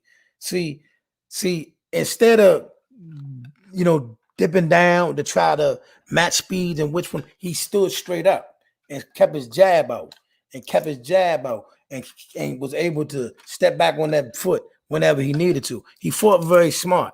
And Loma was looking at something he wasn't ready for. See, Loma was looking for Teo to come in throwing a lot of hooks and a lot of wide punches trying to get at him. But he wasn't looking for Teo to come in there, stop, pick his shots, look at his shots. He wasn't ready for that.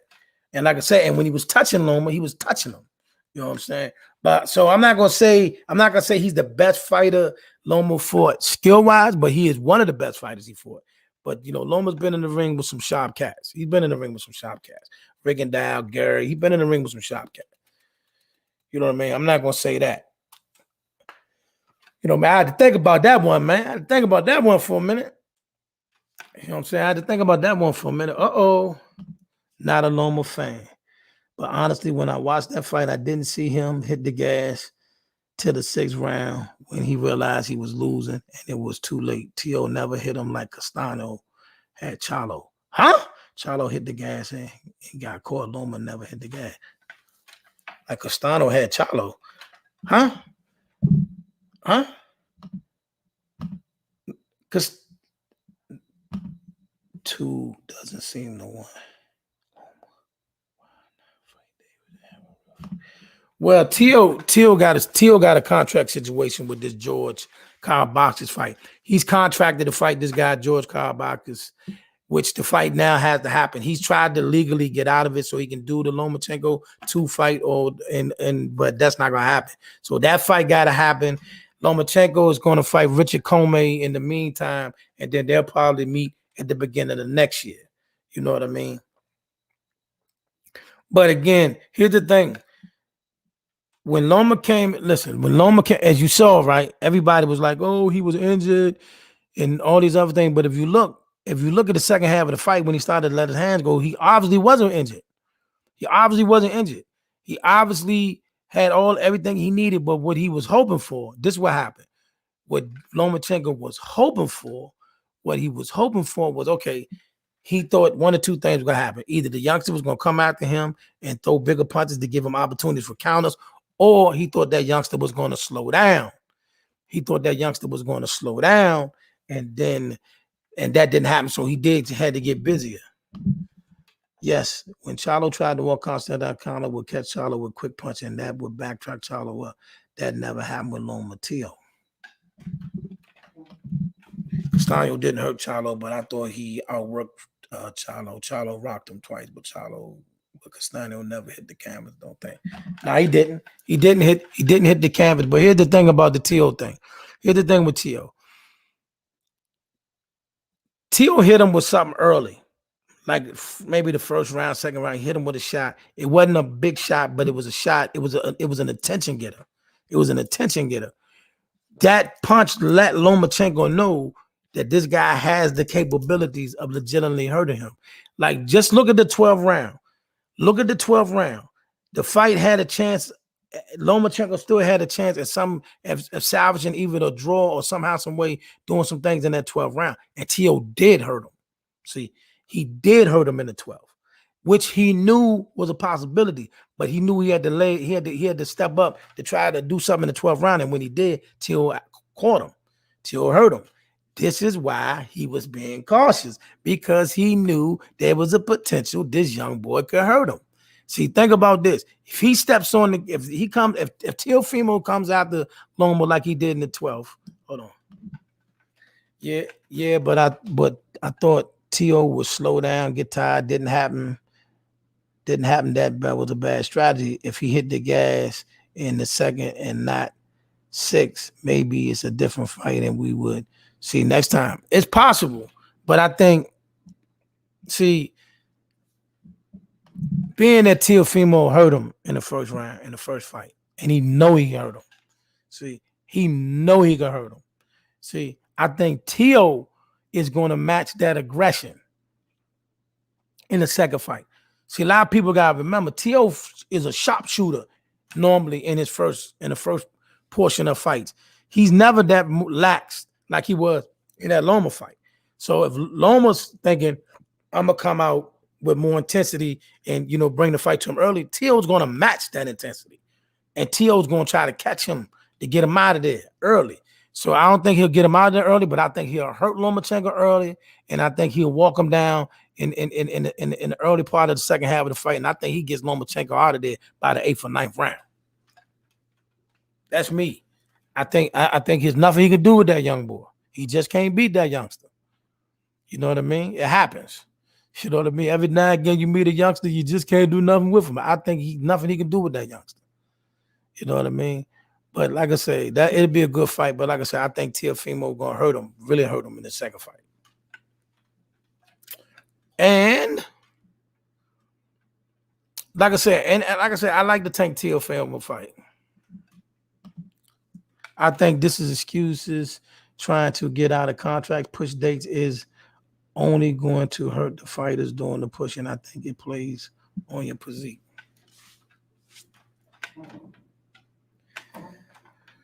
Well, here's the thing. He had already signed the he put the George Carl Boxers fight up for a bid, and it went to Triller. Triller outbidded the zone. Triller outdid it top rank. So once they won the bid, they was doing that with the anticipation they could sell a pay-per-view with Holyfield as the main attraction. Holyfield was going to fight an exhibition as the main attraction. But when that didn't happen, it left the money in limbo. Because we can't sell George Kyle boxes and Teofimo Lopez as a pay-per-view. It ain't going to do it. And, the fans not going to buy into this. So that caused problems. That caused them to mess around. Yeah, this situation with him signing that contract and them doing what they got to do, it totally messed up where he's at and right now, because he could have been fought that fight with George, and him and Lomachenko could have fought before the year was out.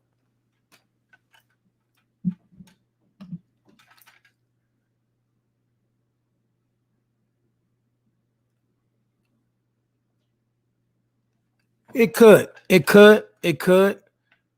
But I think since the first fight when he was kind of in the ring looking for a spot, and Teofimo was just giving them different angles and jabbing, I think he'll come out more aggressive. But I think Teofimo is going to match him. I think Teofimo is going to come after him a little bit earlier. I think Teofimo is going to come to make a statement. You know what I mean? He's going to try to make a statement, like prove that this fight wasn't a fluke. I really beat you, and I'm going to get you out of here. You know what I'm saying?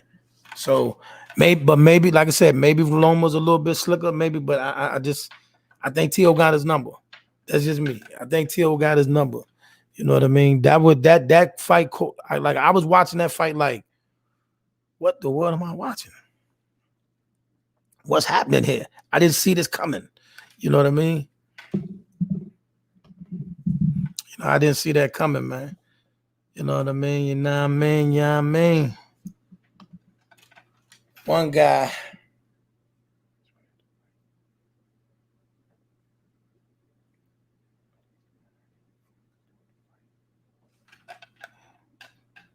His mind not focused on the fight. Wilder is focused on nothing but Fury. Fury is worried about relapse, news, faking COVID, cheating, exposed. Joshua, it matters.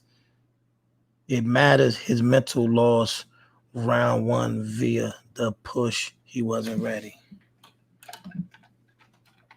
Fighters who goes in focus on the fight alone just as an event. It's true. That's true. That's true. No question. No question. No question with that. But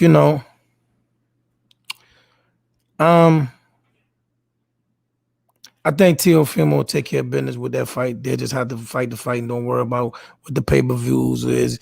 Get his money and move on. But like I said, I like him to do what he did again.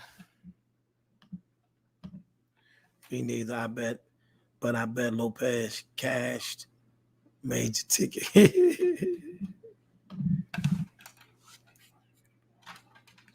Yeah. But listen, at the same time, I still think boxing is moving in a good direction. It was a lot worse off. But now at least some of the fights that we clamor for, at least now they possibilities. At least they possibilities right now. You know what I mean? It's still a good fight to be made. You know what I mean? It's a lot of fights that can be made. There's a lot of fights that can be made and will get made. So I think boxing in a good space. You know what I mean? But at the same time, like I said, I just don't see Teofimo losing them. I don't. And hopefully, we won't see too many I don't want to see listen, it's enough smoke out there for everybody. I don't want to see no top fighter fight no keep busy fights. We shouldn't be no more keep busy fights. Everybody should be fighting somebody that's tight. It is, and you're right. I think it's more.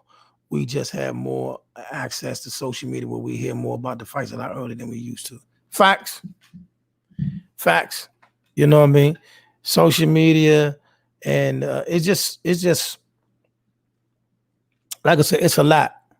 It's a lot going on.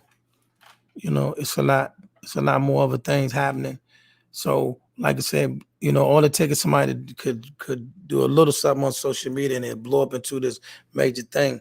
But and then, like I said, like I tell everybody, when you come to these fights, how you doing there, Champ? How you doing today? Like I said, when it comes to these fights, man, and you go in these negotiations is going on, do not overlook. Don't overlook the egos that's in the room. Don't overlook the money factors and the agendas that's in the room. Fights can get me made easy. It just takes for everybody to be on the same page. Fighters fight.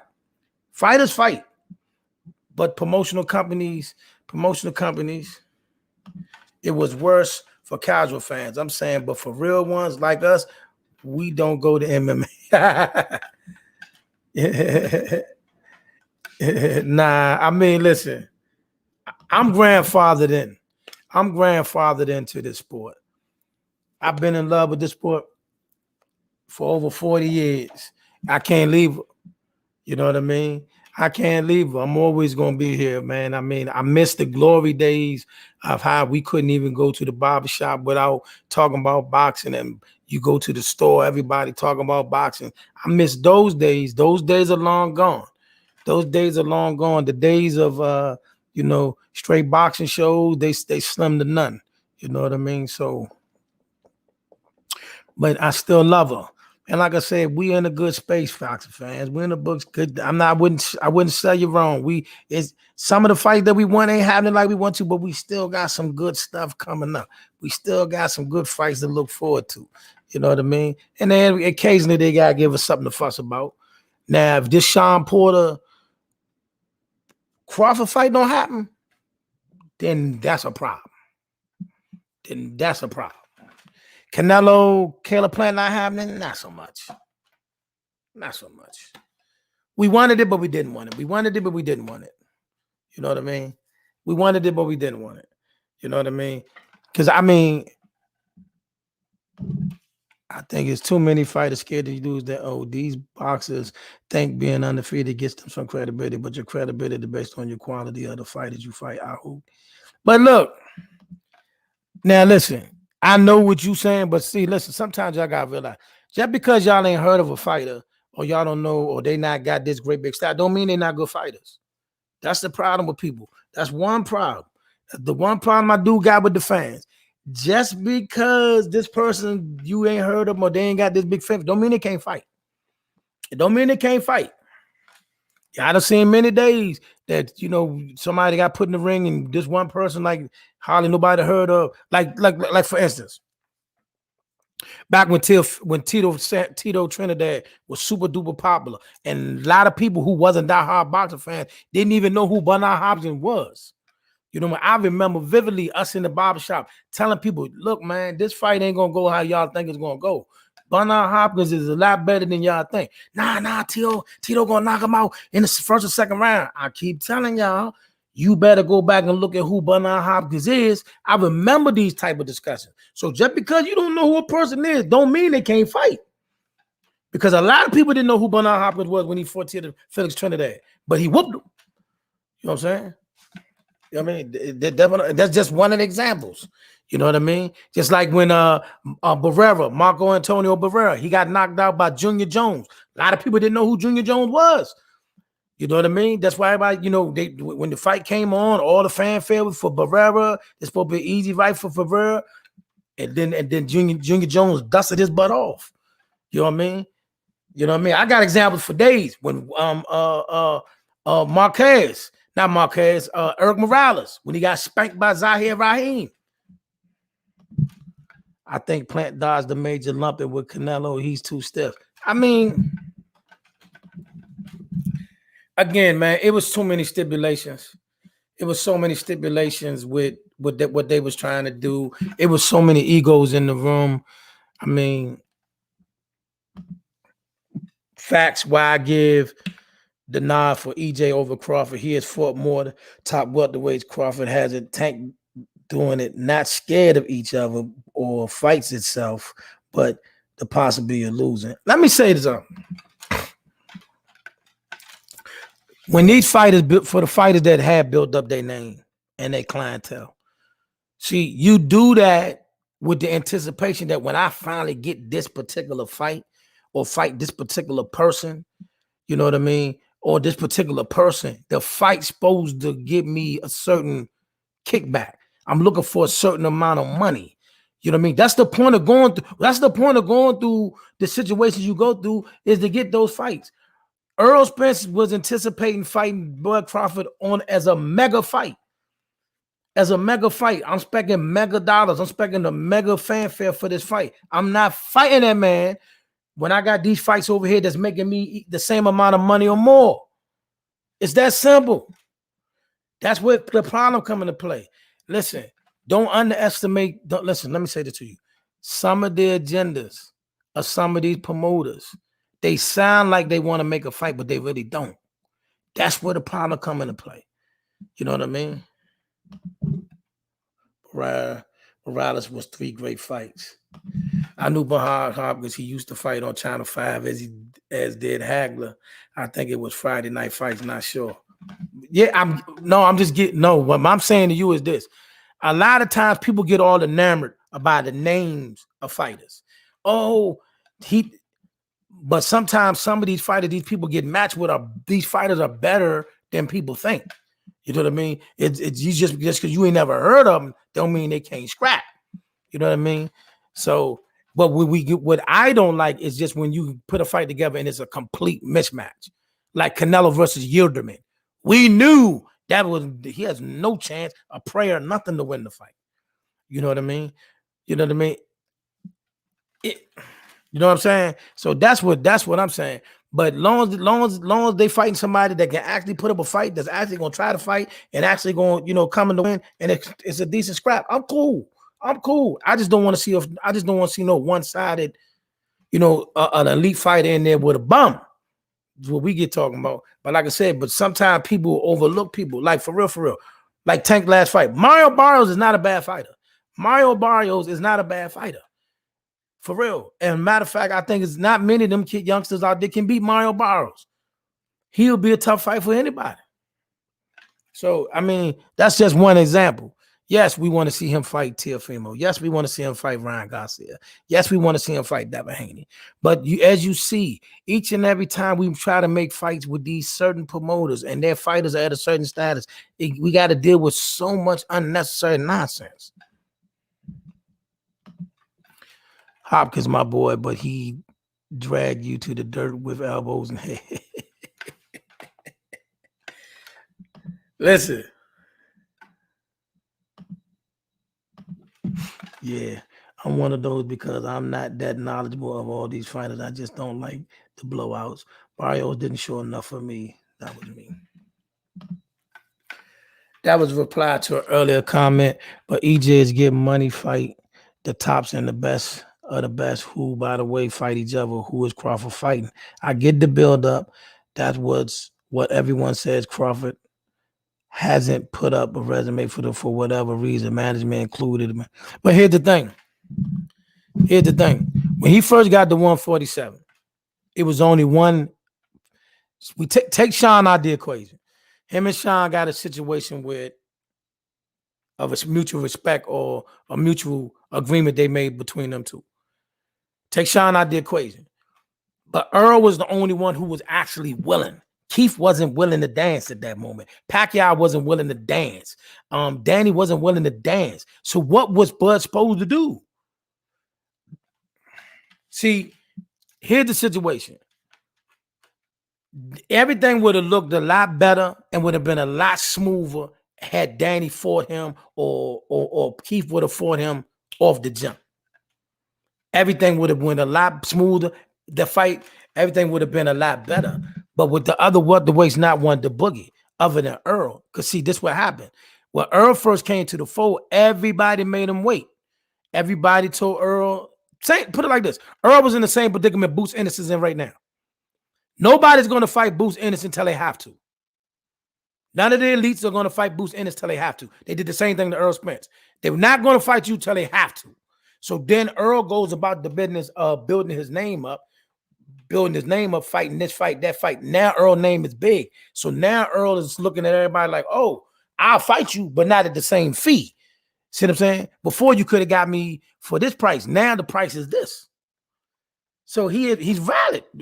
I ain't go, listen, I did not go about building my name and my clientele to get my name to a certain status just so I can fight you at this price. No. I built my name up so I can get the big payday. It's called prize fighting. You know what I mean? It's called prize fighting. You know, we did this to get to a certain percentage, a certain level of life. So fighting you was supposed to be a major fight. But it didn't become that. But at the Pacquiao, see Earl's satisfied now. After the Pacquiao fight, now I got that marquee fight. I got that major field, that big fight that everybody gonna tune in. Regardless of what you say, everybody's coming out to that Pacquiao fight. That fight, they coming out to that joint. They gonna be there. The stars gonna be out. Everybody gonna be there. That's what they want. Okay, so let me give you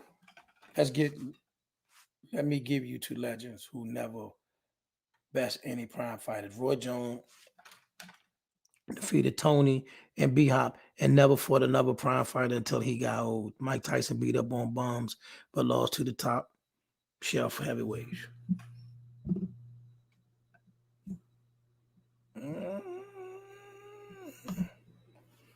Yeah, but does Crawford get better to substantiate the build-up? Case in point, I think at best some have concern about Porter. Yeah, but see, that's what the Porter fight is for. The Porter fight is for two reasons. One, it's a marquee fight for Terrence Crawford at 147, and it takes you right into the winner of the Pacquiao Spence fight. So now we got two top fights with the two top welterweights involved in them. Hopefully both of them win. Both coming off pay-per-view fights. They meet, cash out. It all makes sense. You know what I mean? It all makes sense. It could have went a lot smoother. It would have went a lot faster had the other things not happened. But that's how it went down. Now back to you. Roy Jones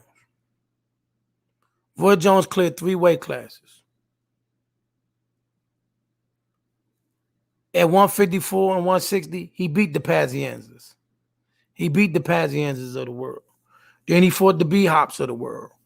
Then he fought the James Tonys of the world. At this point, you can't no longer question nobody's resume. You know what I mean? You know what I mean? If I went to a weight class, at every weight class, there's a guy. You know what I mean? Because we get so caught up in when people like, oh, this person fought these amount of champions and this amount of champions. But hold on. At every weight class, there's a guy. There's a dude. If you fight that dude, you the best for that weight class. Once I do that at that weight class, I have nothing else to prove at that weight class. At 160, I fought Bernard Hopkins. At 168, I fought James Toney. At 154, I fought Benzie Pazienza. Whoever was that guy, I beat that guy. You know, light heavyweight wasn't the same, but, you know, who was there for Roy to fight? You know what I mean? Who was there? You know what I mean? And then the one guy he missed, he came back and fight. He got knocked out in the second fight, but he did come back and fight him. You know what I mean? Right now, nothing's holding up the Bud Porter fight. Nothing's holding that fight up. At this point, both fighters have mutually agreed, and both promoters have mutually agreed. It's just about drawing up the fight, the money part that makes sense, and hopefully the money demands from either is crazy, and that fight should nothing stop that fight from happening. Don't hold your breath. But should nothing stop that fight from happening.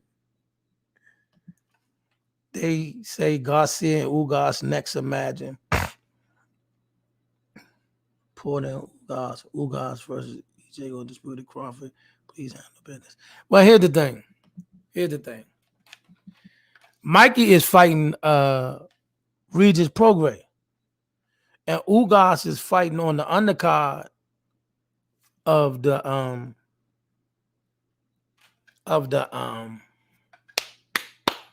Spence Pacquiao. Now, what that does and what that leaves now is this. What does Keith Thurman do? Keith Thurman, are you gonna fight Boots Ennis? Or you gonna fight a Keith Busy fight? See, this is where, right here, right this pivotal moment right here. See, this is where Keith Thurman has a chance to make his situation hot or freeze up some of the, because if he, let's say he don't fight Boots Ennis. So now Boots Ennis is fighting Keith Busy fights and Keith Thurman is fighting Keith Busy fights. Right? And everybody's gonna start getting more and more enamored by Boots. Oh my God, everybody's scared of Boots. But now we still got other fights to make. You know what I'm saying? When him and Keith could just fight each other and make it hot. Nah, they saying Ugas versus Danny, not Mikey. What Mikey's, huh?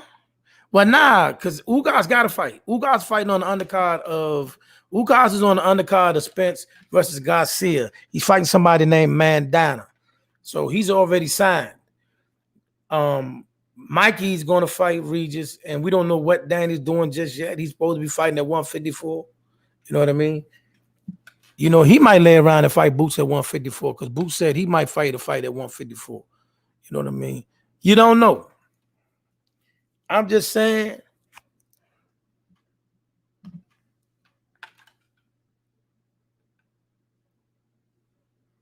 We'll find Marty Gray. Not that we know of. We'll definitely double check. I'll double check and get back to you. I'll respond to your comments, to that comment later. But as far as we know, Thurman is just fiddling and faddling, nothing signed and nothing concrete. You know what I mean? But I wouldn't doubt it. You know what I mean? Like he's not gonna fight nobody of status coming back. He's not. That's just not what Thurman do. You know what I mean? He always want to get back fight. He always want a comeback fight or a tune-up. He's always pro that. You know what I mean? He's pro tune-up. You know what I mean? So he's not fighting no major fight coming up soon. You know what I mean? But I want to see him in Boots. I want to see him in Boots get it in. You know what I mean? What else y'all got for me, man? You know what I mean? I'm keeping it hot, Just what y'all got out there. But yeah. Hopefully Sean take care of business. Earl take care of business. We get that fight at the beginning of next year. No problem with that. I need Thurman to go ahead and fight Boots now. You know what I mean? Fight Boots now. Give Boots that big fight, or the opportunity, and we go from there. And then we also got Virgil Ortiz, he's also going to be in the mix at 147. Conor Ben, injuries derailed Thurman, and he lost his comeback. The question is always, how will they come back? He lost his tune-up to Pacquiao, but many forget. Well, I wouldn't call that a tune-up. He didn't look good against Josito Lopez that was his comeback fight. He didn't look good against Josito, which is one of the reasons why Pacquiao chose him. You know what I mean? Because he was the easiest one. You know what I mean? Listen, I'm not taking nothing away from Manny, but when you at Manny's age and his status, he can pick who he want to fight. So you look across the board at the champions at the time, he's never going to fight Sean Porter. Never. Sean Porter's like a linebacker to him. He's not fighting Sean Porter. He's not trying to go through no rough, rugged fight like that. And he's definitely, he's staying away. He was standoffish when it came to Earl of Terrence. And there you go. Keith. So once he saw Josito hurt Keith and hurt Keith, he said, oh yeah, that's my guy. That's him. And I'm going to stick beside him.